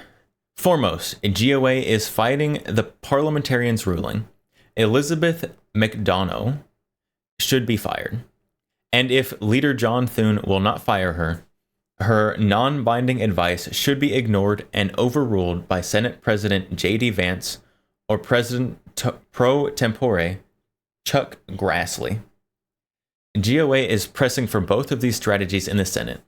And all through this weekend, we have been rallying the grassroots with alerts urging gun owners to demand that their senators support these outcomes. If the parliamentarian is fired, or if the Senate president or President pro tempore begin overruling the parliamentarian, gun owners of America and our allies will work to reinsert the full NFA repeal language into this bill. However, if none of these elected officials will stand up to this unelected bureaucrat, then her ruling will unfortunately stand. I don't like it, but everything they said there is true. Like, yes, the parliamentarian is an unelected bureaucrat.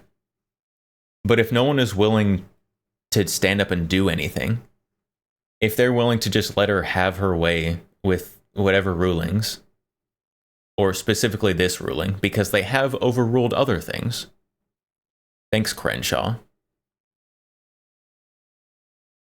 Then they either are just hiding behind her ruling or don't care about the people screaming from literally everywhere that the HPA and Short Act need to be in there.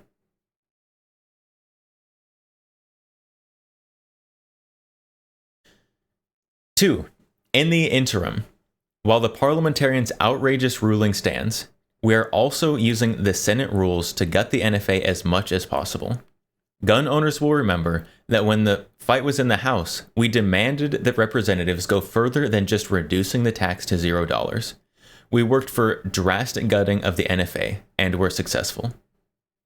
Unfortunately, the parliamentarians' ruling severely limits that victory. And that is why, even while we still work to overturn her ruling, we are also trying to lessen the amount of infringement that gun owners suffer to the maximum extent allowable under the rules and precedents of the Senate. This would be the case if the $200 tax is reduced to $0.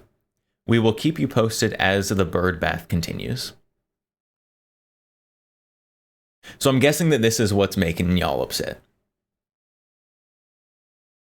Is the second front they're working. So the first front they're working is trying to get the full HPA, the full Short Act in there. Complete removal of suppressors and short-barreled firearms from the NFA. Partly, but there's more. All right, well, I'll talk about this one and then we'll continue.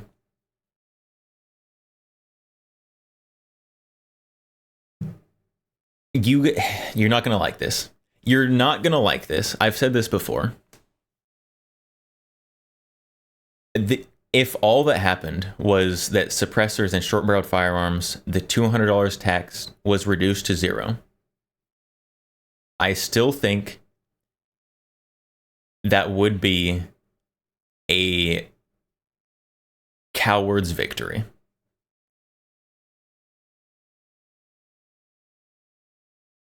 I don't like it. It is a step backwards from where we were a couple days ago. But if, when all this dust settles and all of the politicians have shown their true colors and what they're willing to fight for and what they're not,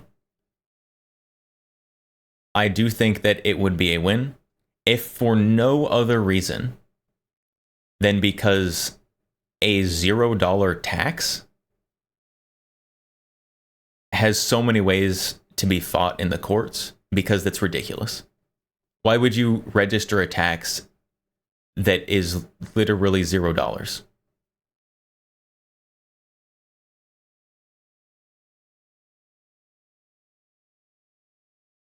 All right, next, Big X.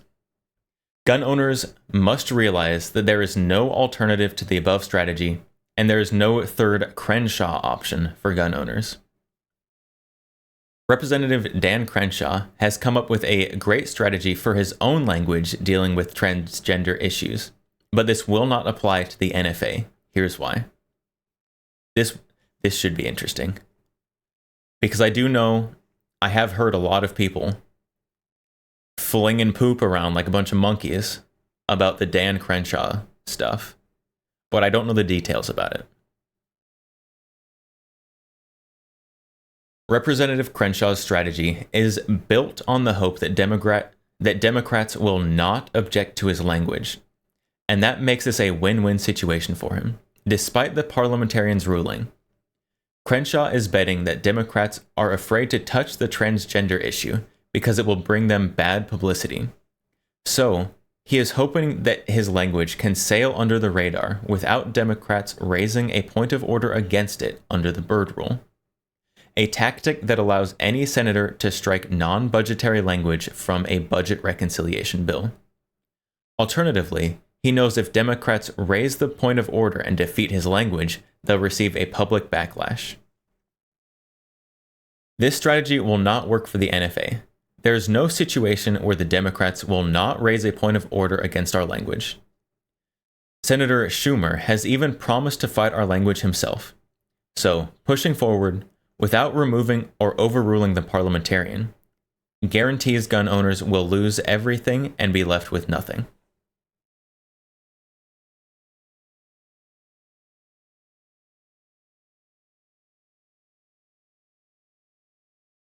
Hold on.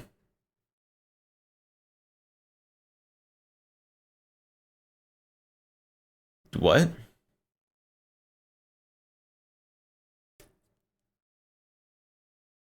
The tax and registration are blatantly inseparable? Exactly. That's why it makes no sense legally to have a registration for a $0 tax. And so if the tax is reduced to zero, then the registration for something that is free, like you're literally registering the payment for something for which there is no payment. That makes no sense. And it would fall apart in the courts.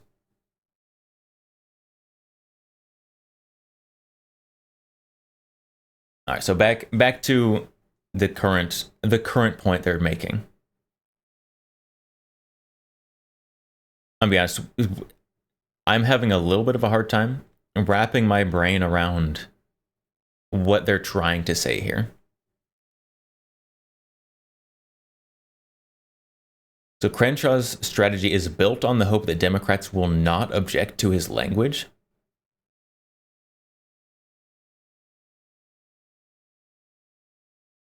Is it purely that they're saying that Democrats don't want to object to something that has the word transgender in it? Because that would make it bad optics for them?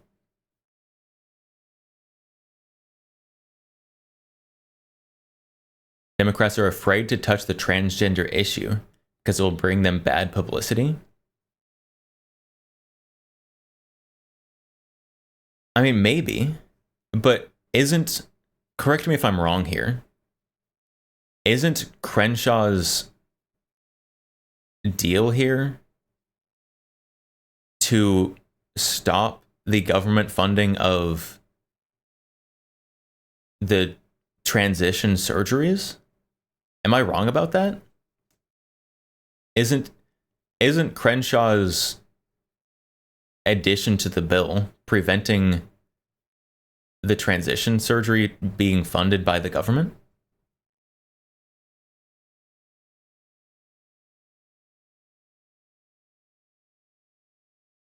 I think that's his provision. Yes, that's what I've understood. So why would Democrats be afraid to fight against something that would remove funding that is used for transgender people?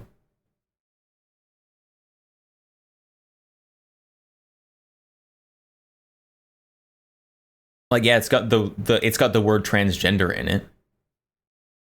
But let's not pretend that a politician can't talk their way like around things. Like, if someone fought against this, it can be like, yes, I am fighting for the trans right to transition. That's what they would say. This argument as to saying why the Democrats aren't objecting to that,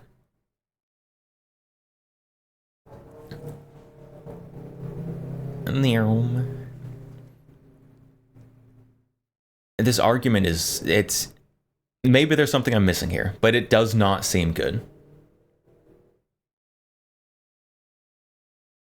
Now, this second part of this, saying where there's no situation where the Democrats will not raise a point of order against the anti-NFA language, this paragraph does make some sense. I guess Schumer and some others have promised that they will fight against this gutting of the NFA no matter what. So, like, I understand this part. The Crenshaw thing, I don't know, maybe there's something I'm missing, but I don't understand it. It doesn't make sense to me. Another big X.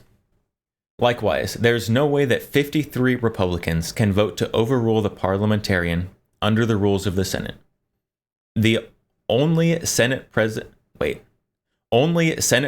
Vance or President pro tempore Grassley can overrule the parliamentarian by ignoring her non-binding advice, which is exactly what GOA has been pushing for. Without the help of the Senate President or President pro tempore, it will require 60 votes to waive or bypass the Byrd rule for our NFA repeal language. That would essentially force gun owners to overcome the equivalent of a filibuster, which is exactly what we are trying to avoid.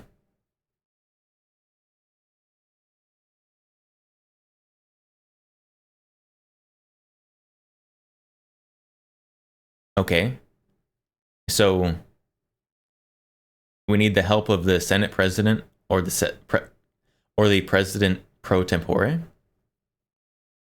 Yeah. We already knew that. I thought that was what we were pushing for. I thought that was the main goal.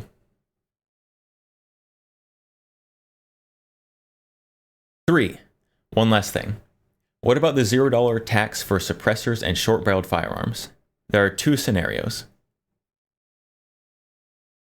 This is the bad ending, which is still not a terrible ending because it could lead to good things. A. First, if the parliamentarian finds the $0 tax for suppressors and short-barreled firearms to be compliant with the Byrd rule, then Senator Schumer will have lost all his leverage. He can object to the provision, but he would need 60 votes to get the NFA repeal stricken from the bill. That seems unlikely. B. Second, if the parliamentarian finds the $0 tax out of order, then gun owners will get absolutely nothing because Senate GOP will need to corral the 60 votes to overrule her. If this happens, we will clearly use this second hyper-partisan ruling as even more evidence that the parliamentarian is not performing her job unbiasedly and needs to be fired. The $0 tax is clearly not everything we wanted, but it's not a compromise. Okay. No. You can say that the $0 tax isn't everything we wanted, but it is still a minor win. But saying it's not a compromise is clearly false. Just changing the tax number is absolutely a compromise.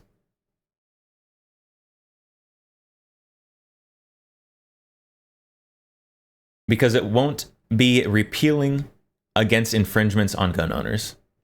Not only that, it would serve to both proliferate NFA firearms under the common use test and give us greater leverage to challenge the NFA in court. After all, the NFA tax was only considered legal by the Supreme Court in 1937 because it was determined to be a tax.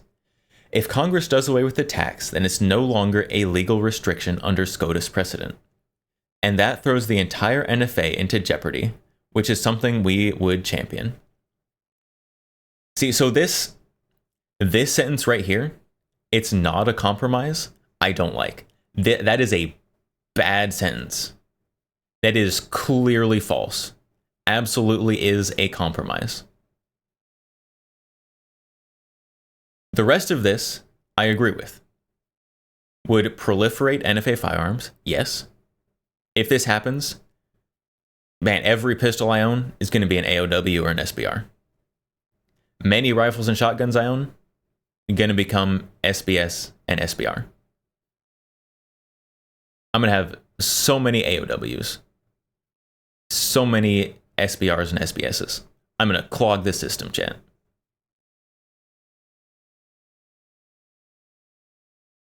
And then the Supreme Court 1937 ruling, they did rule that the NFA was constitutional because it was a tax.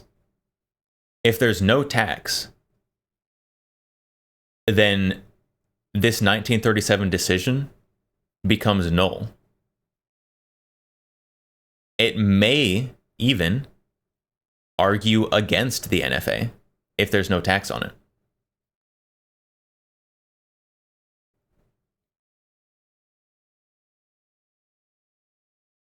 Gun Owners of America is proud of the work we have done, proud of our grassroots activists who forced Congress to fight for the full repeal of suppressors and short-barreled firearms from the NFA, furious with the Senate parliamentarian and ready to keep fighting on all fronts to gut this archaic gun control law.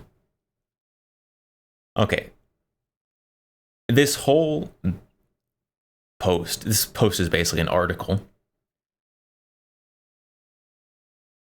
Other than this, the Crenshaw section, which I don't understand, it could be because I've got a small brain. And this trying to gaslight us into telling us it's not a compromise. It's not a compromise, clearly is false. Clearly it's a compromise. Now, can you say that the compromise can still be considered a win? Yes. It's a coward's win. And it sure does make everyone show their true colors for what they're willing to fight for. But it is absolutely a compromise.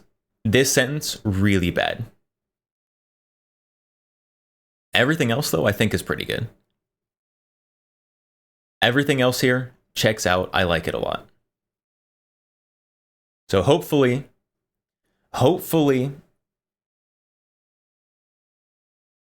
the representatives, the Senate leaders, grow a pair of cojones and actually do something that they're supposed to do.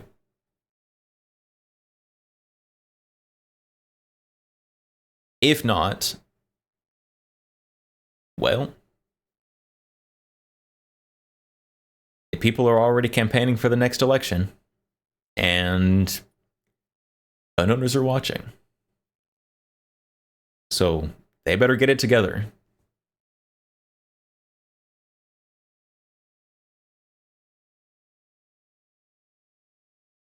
The Crenshaw section is garbage because we don't know what the language changes were.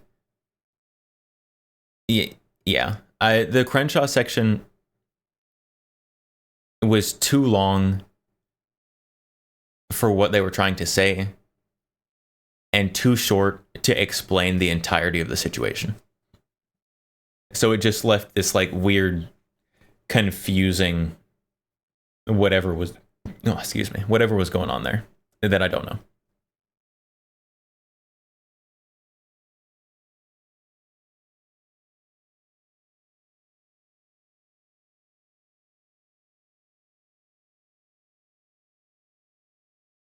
Constitutional because it's a tax from a time before poll taxes were unconstitutional. It's true. The 1937 Supreme Court ruling on the NFA, I don't know for sure, but I have a strong feeling that if the Supreme Court saw that case again, then it would be overruled, or it would be ruled differently.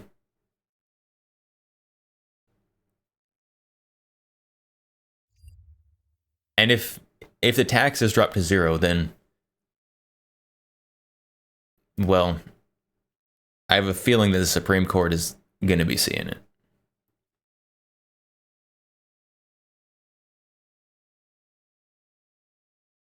Doubt it. Don't trust them.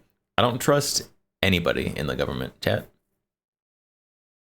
But I can look at, the things that they have ruled on, try to figure out what they might say because of that stuff.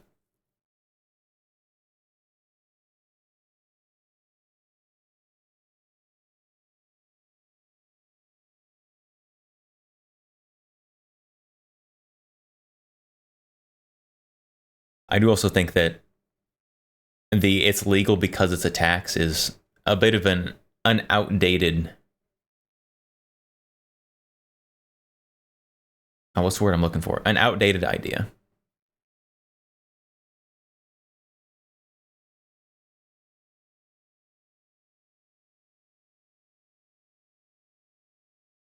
All right, let's see.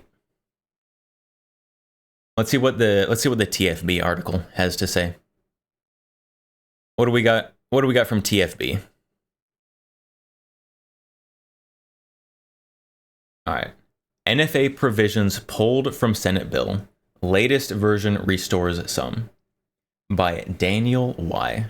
This is from June 28th. So that is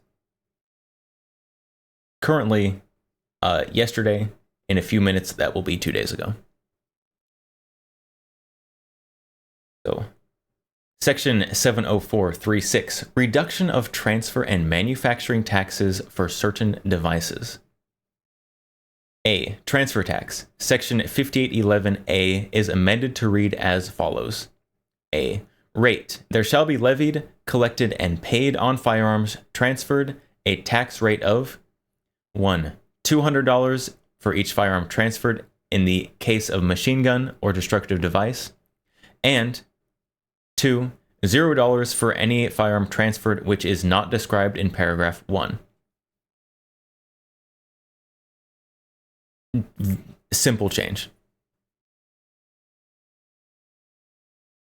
The latest version of the Senate tax bill, coinciding with the House One Big Beautiful Bill Act, just dropped on Politico, and it contains some big news for the NFA world. After a brief setback that pulled all NFA changes from the bill, a new version now aligns more closely with the version passed in the House. Keep reading for all the details. It aligns more closely with the one in the House, except it does still include short-barreled firearms. The House only had suppressors. So this is still, you may not like this, this is still a step up from the original Kustoff Silencer Central version that only reduced the transfer tax for suppressors.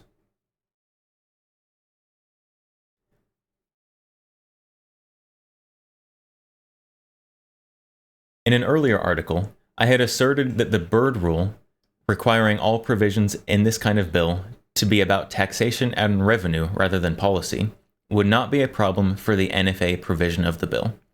I was wrong. I don't think he was wrong. I don't think he was wrong, chat.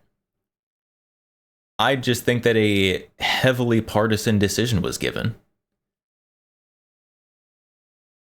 The text should have easily passed the Byrd Rule. The Senate parliamentarian, a referee of sorts, who applies the procedural rules of the Senate, ruled that taking silencers, short-barreled rifles, short-barreled shotguns, and AOWs out of the NFA was not primarily a budget matter, but rather was a policy decision. I disagree with that analysis, given that the Supreme Court case U.S. v. Miller upheld the entire NFA, at least in part on the basis that it was a revenue bill. But I am not the Senate parliamentarian, and her colleagues in the Senate do not seem likely to overrule the decision. It's because they're a bunch of cowards. Bunch of little babies.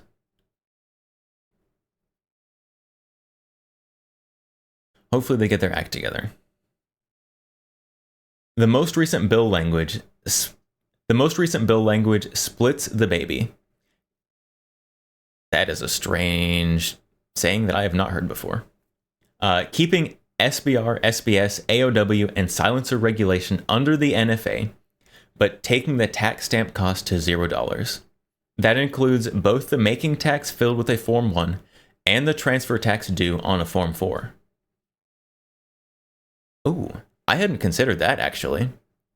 I had not considered the making tax being changed to 0. So that would also reduce just the cost of suppressors. Obviously, not at first, because the demand still would increase and the supply would have to catch up. But the base price of suppressors also would decrease. Because a free tax stamp is still a tax stamp, this leaves the current regulatory structure of the NFA in place while simply cutting the tax fee to 0. By changing only those fees rather than what is or is not an NFA item, this language seems more likely to survive the Byrd rule. It also makes literally 0 regulatory sense. But that's okay, because if something doesn't make any regulatory sense, it's easy to fight in the courts.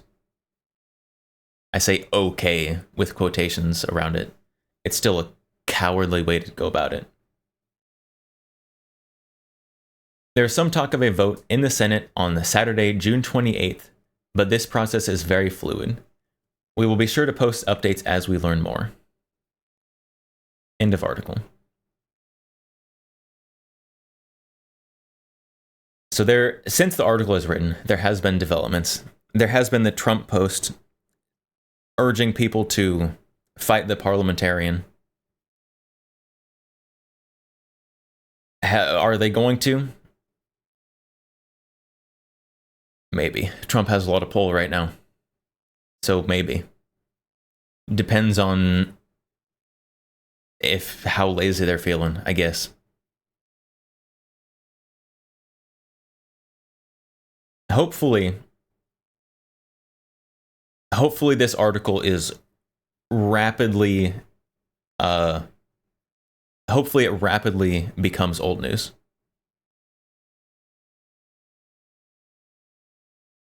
We'll see though.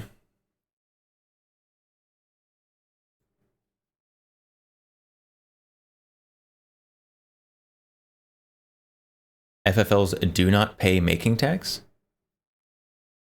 Oh, you're right. You're right, I'm stupid. FFL's paid. It's not a making tax. Making tax is the Form 1. Yeah, Form 1 is the making tax. Form 4 is the transfer tax. You're right. That's my bad.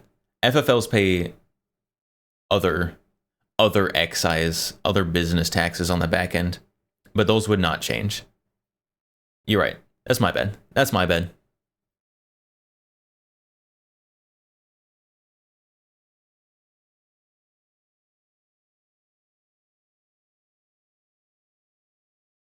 Apparently, Vance went in and voted to pass the garbage as it was. Wait, apparently Vance went in and voted to pass the garbage as it was not fight the parliamentarian. But there's so much going on. I don't know if that's true or what's going on. So I know that Vance went to the Senate to try and push things through and get it passed. But that was before the Trump post about fighting the parliamentarian. So I've got no idea. I've got no idea what's going on. This is an absolute just roller coaster of a thing.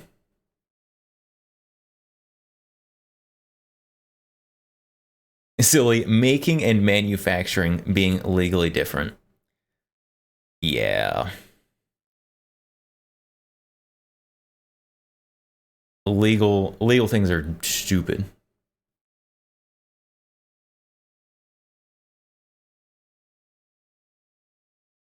Heard that. Then the Trump post later. No idea. So hopefully, what I'm hoping is, because what I've seen on social media, Twitter or X specifically, is in the hours leading up to the Trump post, there was a rapidly growing feeling of distaste towards senators for trying to push the bill through and making compromises to push the bill through in order to meet Trump's showman deadline of signing it on the 4th of July. And so the attitude quickly was beginning to shift from our senators are cowards to our senators are cowards because they're trying to meet Trump's deadline. And they're not fighting for their constituents anymore because of Trump. And so it's very possible that Trump or Trump's administration caught wind of that and were like, ooh, wait, hold on. Hold on. We can't have this be building too much. And then the Trump post happened. So we will see. We will see.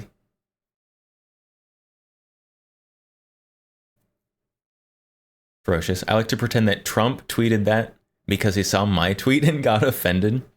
I like to pretend that Trump tweets everything, even though I know that some of it is probably done by just his administration.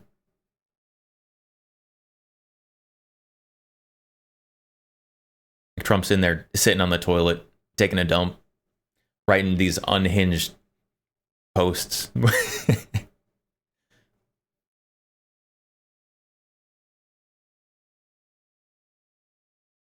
You do that? Elon might do it, or he has an AI bot that does it. I don't know.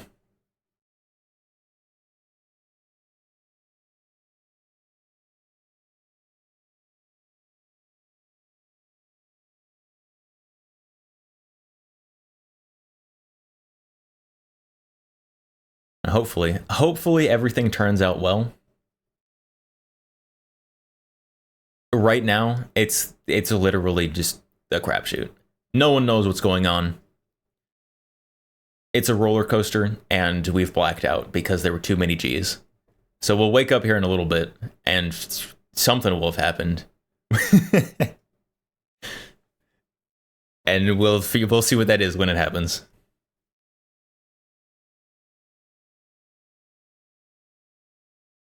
Elon doesn't need AI. He's got Neuralink tweeting his thoughts while he launches a rocket. That'd be hilarious. What if that was true? Like Elon Musk, Neuralink, they say they've been testing on animals, but it's actually just been Elon connected to his Twitter account. That's been how they're testing it. Like that's how the Elon Trump drama with the Epstein stuff got out. Elon had an intrusive thought and it got tweeted from his Neuralink. It all makes sense now.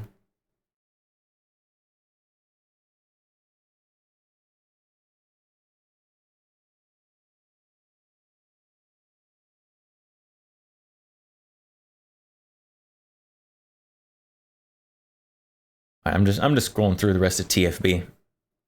I don't think there's going to be anything else.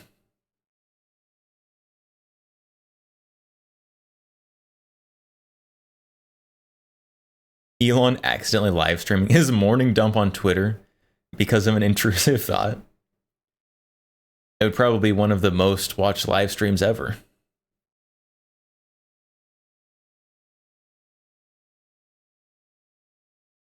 And nothing else new on TFB.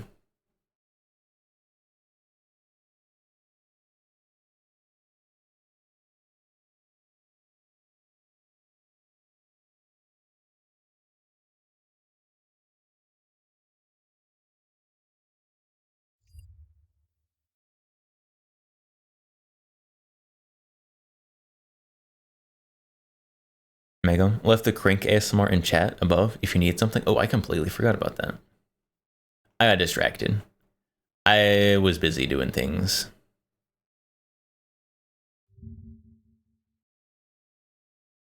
That's not the right link. What's up, bro? What's up, bro? All right, let's judge this guy's probably.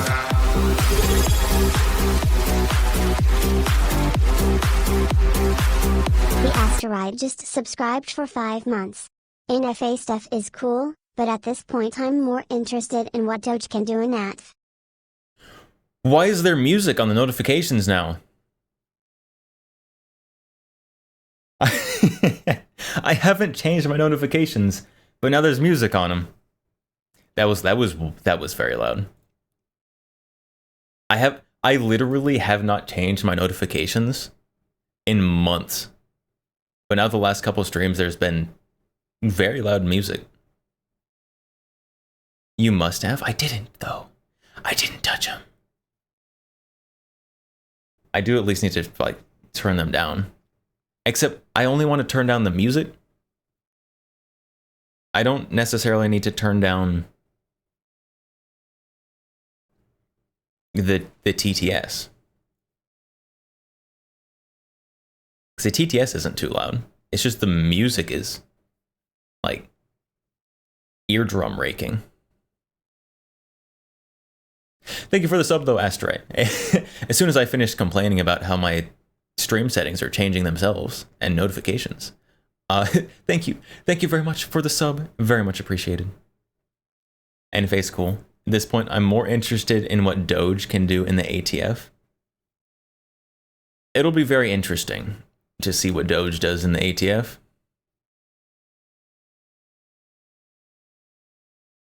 We'll see. We'll see what goes on there.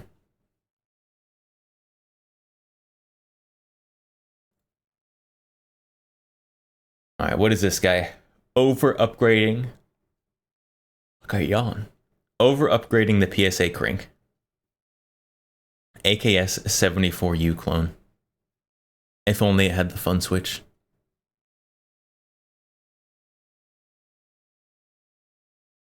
Not the bad. I want to believe that there was music this entire time that you accidentally muted at the beginning.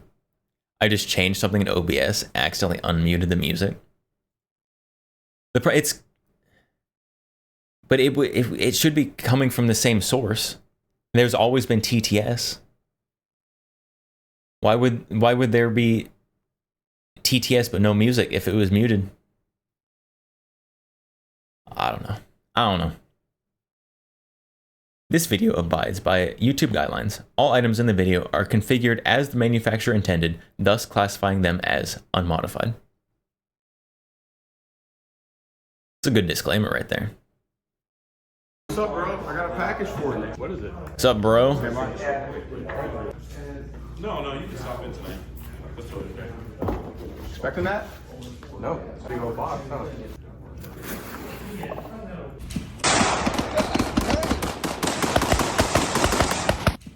The PSA cranks are cool. I could do something with this.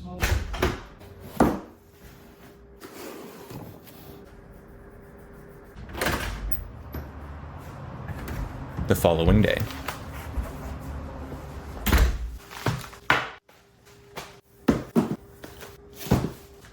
Oh my, there's so many packages.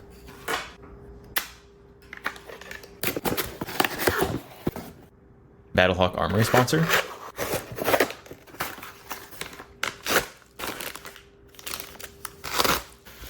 He's got so many stickers. He's got so many stickers. There's a candy cane.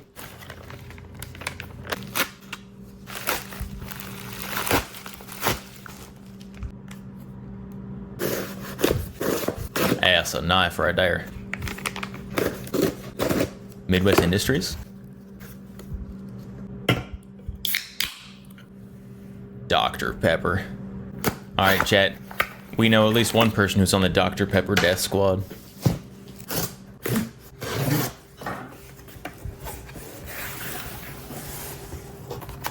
Is there room on the crink for all this stuff that he's opened? Where is he gonna put everything?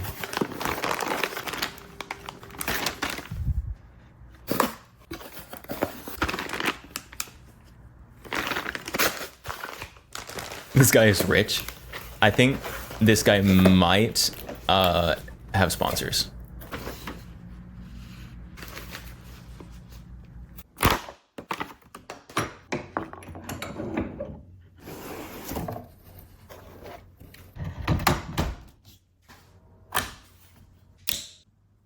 All right, all right. All right, what are we doing first? Just taking it apart. Okay, makes sense.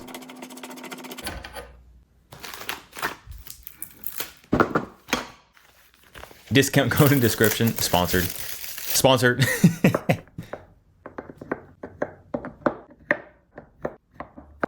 Deploying reinforcements. Any Fanat just followed on Twitch. Annie Fan AOT. Thank you for the follow. Welcome. I'll be honest. That's a pretty nice punch set. Mine is acceptable, but that's fancy.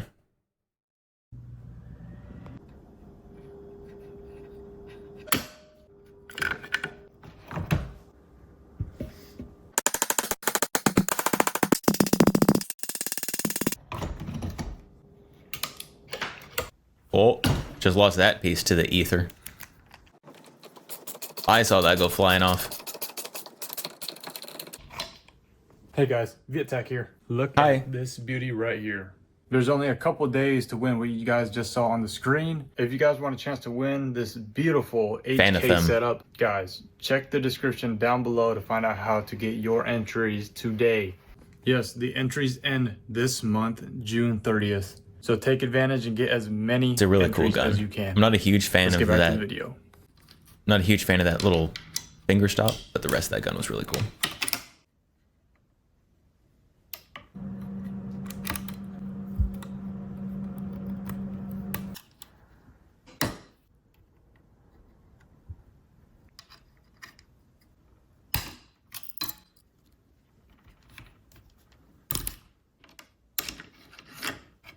Okay, upgrading the trigger. Upgrading the whole fire control unit.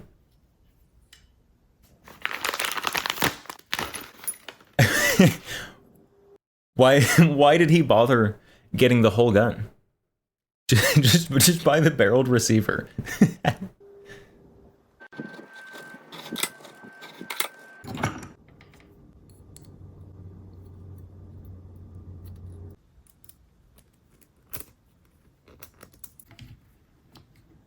This is very ASMR-y. You were correct. So many little ticks and clicks and metal clunks.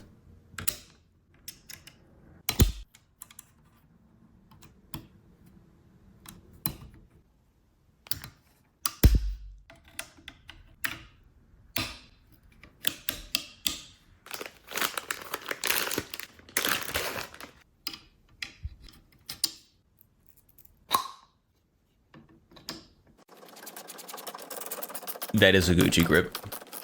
Look at that palm swell back there. It's definitely not my cup of tea.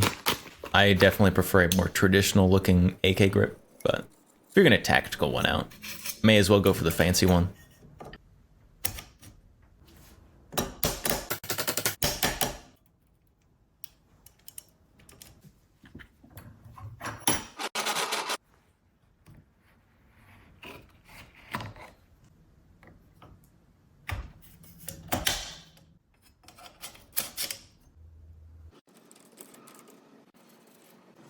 His Loctite leaked on that first one. You better wipe that up.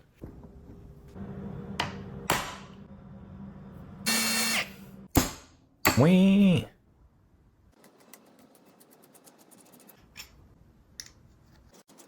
Oh, upgraded piston.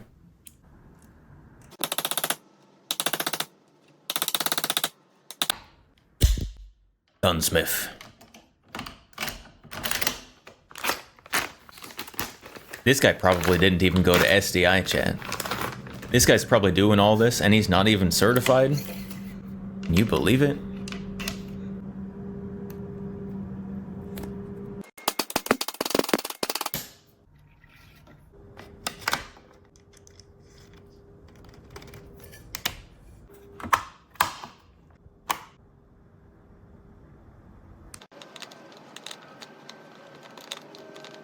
Oh my goodness, that was so much Loctite.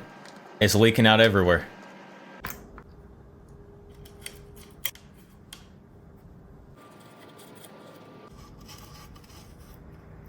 This guy's got so many different camera angles. Kind of like it. This guy sets up a new camera angle every time he picks up a new piece, even if it's just a screw.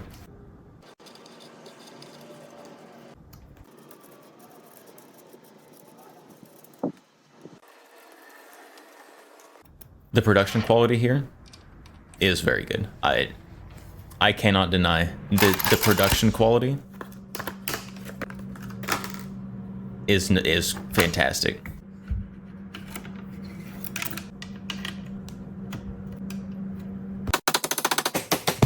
No.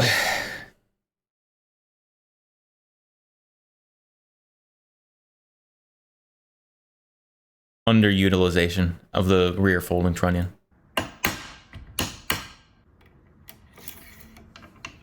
I also may just be too much of a fan of the standard triangle folder stock.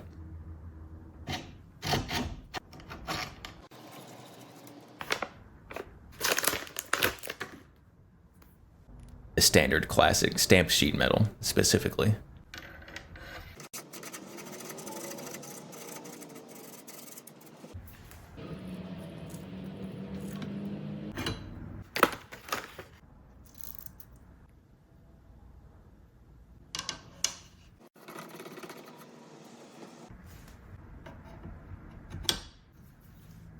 Surefire. Which Surefire suppressor is it going to put on there? Which one is it?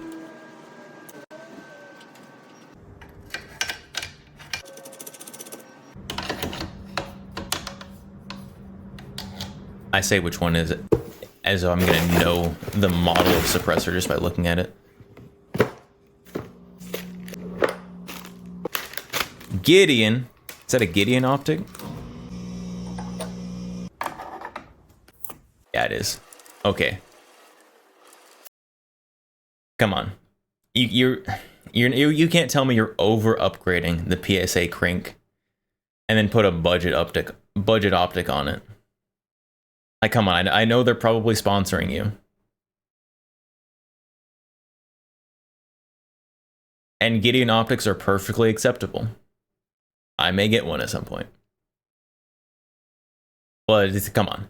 Come on. These are... you can do better. You can do better. Put the aim point on there. Maybe a Trigicon.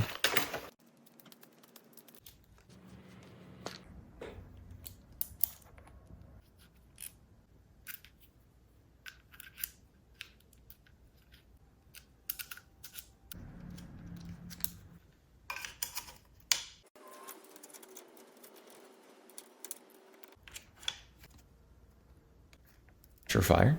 Surefire light?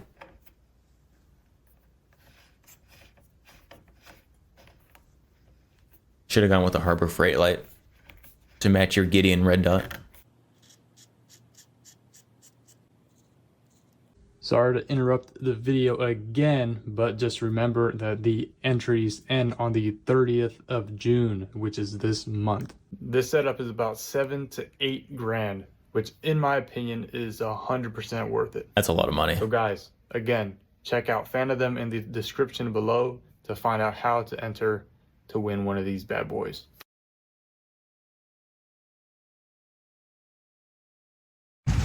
I mean, it does look good. It looks good.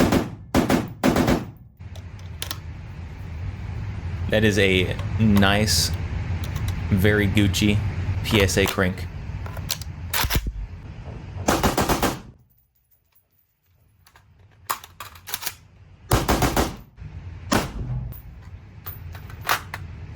Where's the metal mags, though? I like the metal mags.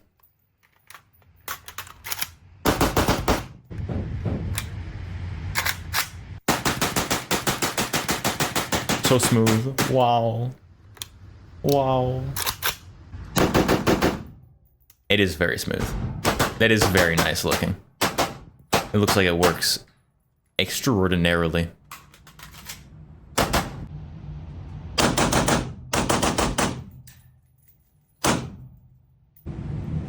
Try identifying a threat without a light. Shoot at noises in the dark, gang.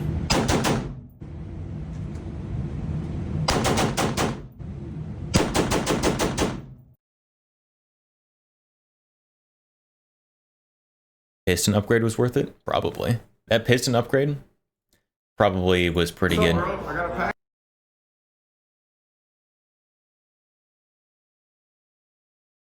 Oh no, it was my cat. Nah. I'm gonna be shooting at like person height, not cat height. I'm not trying to take out their ankles. Good video. That was a good video. High production quality. What's up, bro? What's up, bro? Almost 100,000 views as well. Probably because of that high production quality, let's be honest.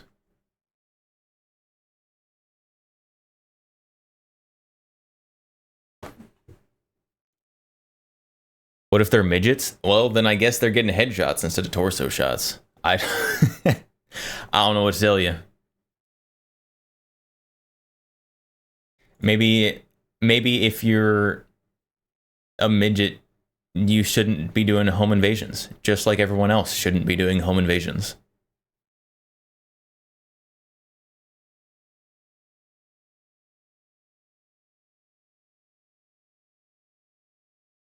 Ashtray. Still need to get my bulgy crink killed bit. Bulgy crink. What are you making like a Zostava crink with a bulged receiver or something? Bulgarian bulged receiver. Everyone loves a good bulge.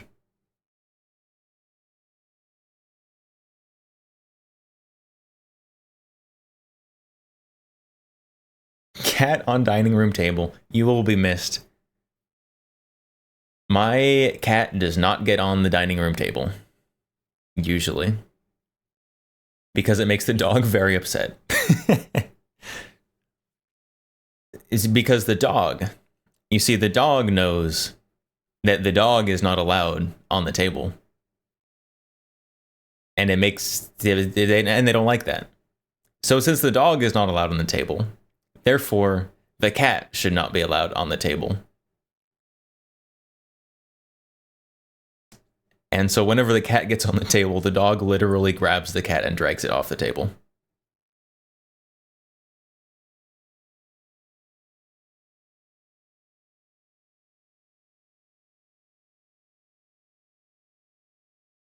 So the cat has pretty well, although not perfectly, learned not to be on the table, or they will be dragged off the table by the dog. The rules are the rules, cat. Exactly. Dog, no fair, get down here so I can chase you. The dog doesn't chase the cat, really. The dog and the cat get along very, very well. Honestly, the dog does this little thing where it'll like nibble the cat. Like, it's a gentle nibble. It's not like something that'll hurt the cat. And the cat will like go to the dog and press up against the dog and like ask for nibbles so the dog can like scratch the cat. It's very cute. It's very cute. I should take a video of it sometime.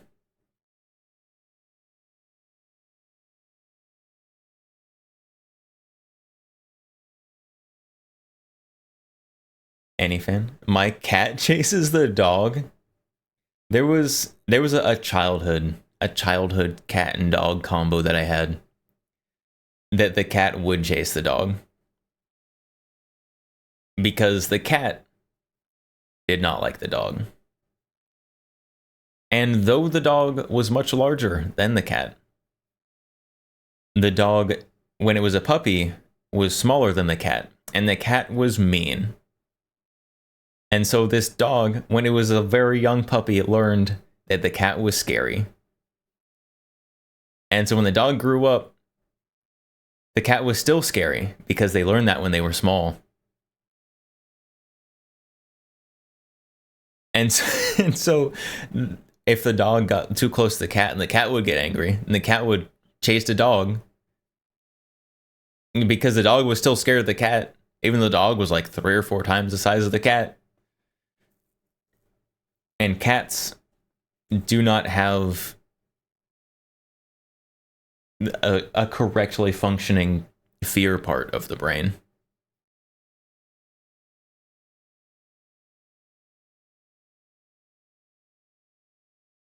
Potato X is living in my walls. My cat is also white, and the dog also nibbles the cat. Both the dog and the cat are massive. Like the scale of the animals is like you just like put them in like your Microsoft Paint and grab the corner and like whoop, stretch a little bit and just made them large.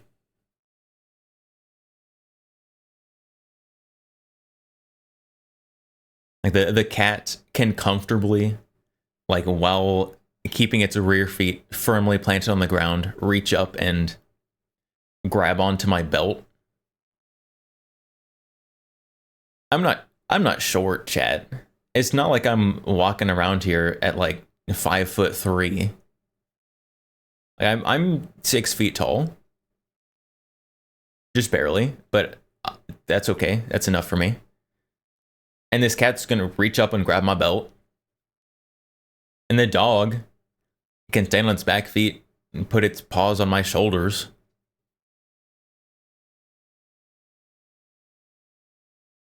They're both huge.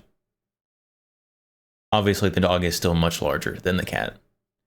But they are both massive animals. Great Dane? No, it's a... I don't know what it's mixed with. It's a Marima mix. Marima mix with something. Maybe, I don't know. I don't know what it's mixed with. Mixed with something. It's a big, like, livestock guardian kind of dog. Except it got fired from that job, which is why I have it now. She got fired because she was eating the livestock, which is not a wonderful trait for a livestock guardian dog to have.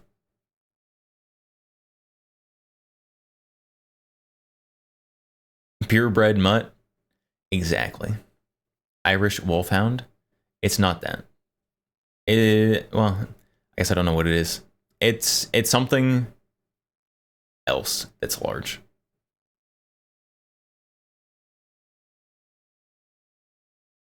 Maybe Mastiff? Mastiff might be what it's mixed with.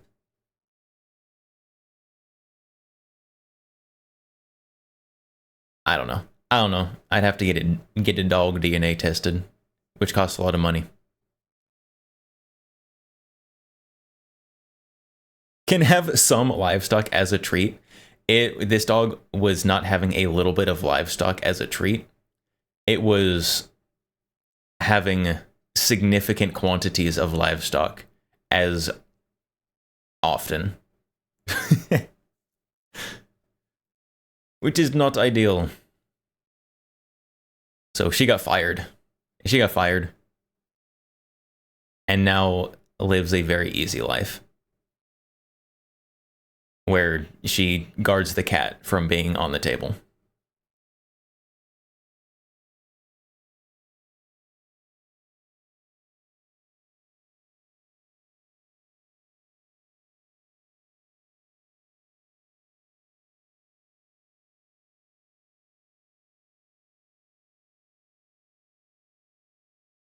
Bedtime. It's only bedtime. Chat. It's only past midnight. Approaching 1 in the morning.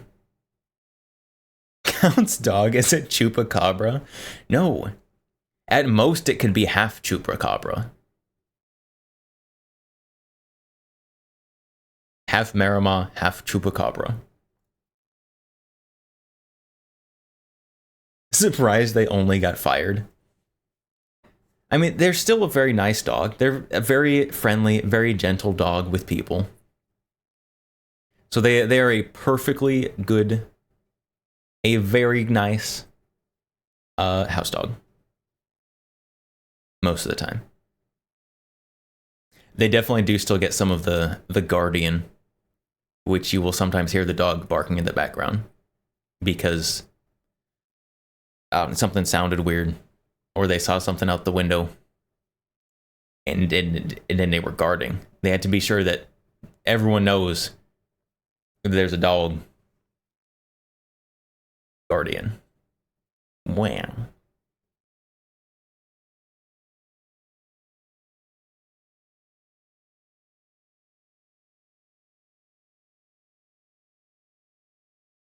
I do kind of feel bad though, because this dog, it is a cold weather dog with like the giant fur coat built for cold weather.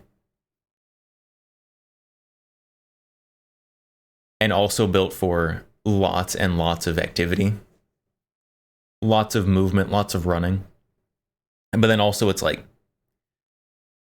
very hot outside because it's Texas.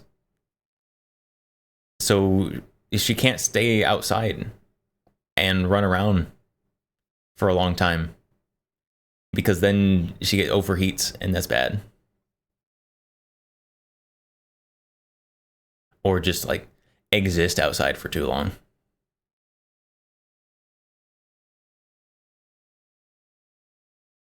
Do you give the dog clippers treatment? Yeah, she gets a haircut. She gets a haircut sometimes. And that probably helps quite a bit. It also makes her look really skinny. Because she is very, very skinny dog. Very long, very tall. Built for speed. Except the fur makes her look larger. So whenever she gets a haircut, she loses a lot of size. A lot of side to side size. She's still tall.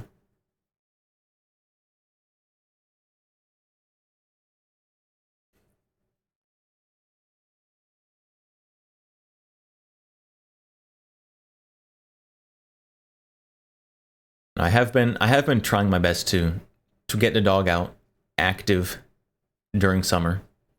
On the days I don't stream, I'll go out running with the dog when the sun is down. And we run around in the dark.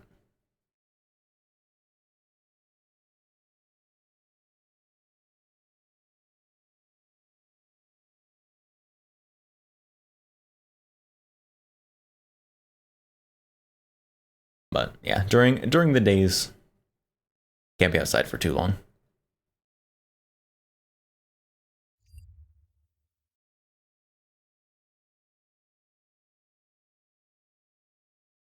All right, compulsively checking news on guns. Anything? Nope. 6 hours ago, still nothing. About from GOA? Nothing. Nothing's happening. That's okay. I still will compulsively click on the stuff.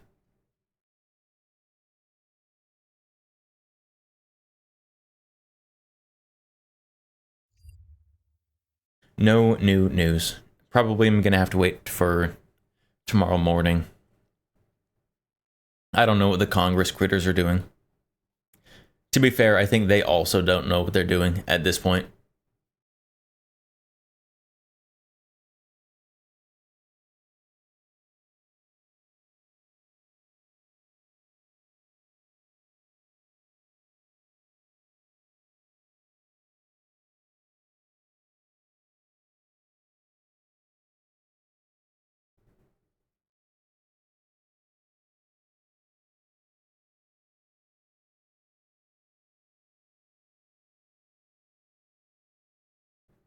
All right, chat. It is approaching 1 in the morning.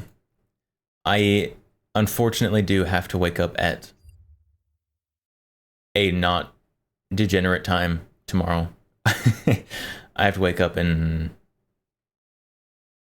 less hours than I would like. So I do think that we are going to be ending stream here. So we will be raiding out. It's time to raid out chat. Who do we raid? Who do we raid?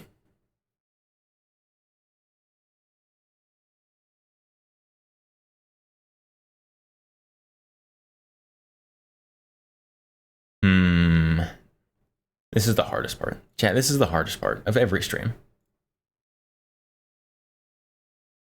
We're going to raid... I think it's been a little bit. I think it's been a while since we've raided Leaflet. We're going to raid Leaflet, chat. Oh, my keyboard disconnected and missed half of that.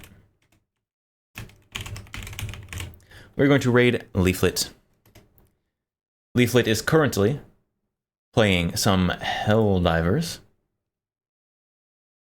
So let's also... Leaflet also streams on Kick. Let's raid her on Kick as well.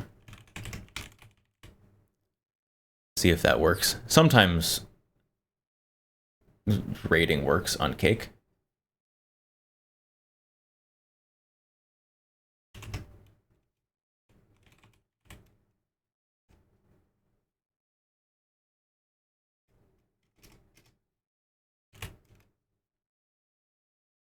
Okay, well, it may not work today.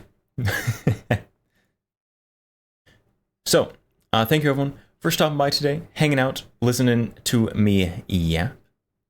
Thank you, not the bad foot. Everyone, grab your raid message. We've got both subscriber and non-subscriber raid messages. So, I will be back tomorrow. I'll be back tomorrow, stream tomorrow. Maybe I can make a schedule for this next week. We'll see. But thank you, everyone. Thank you for stopping by. I appreciate you all very much. Goodbye.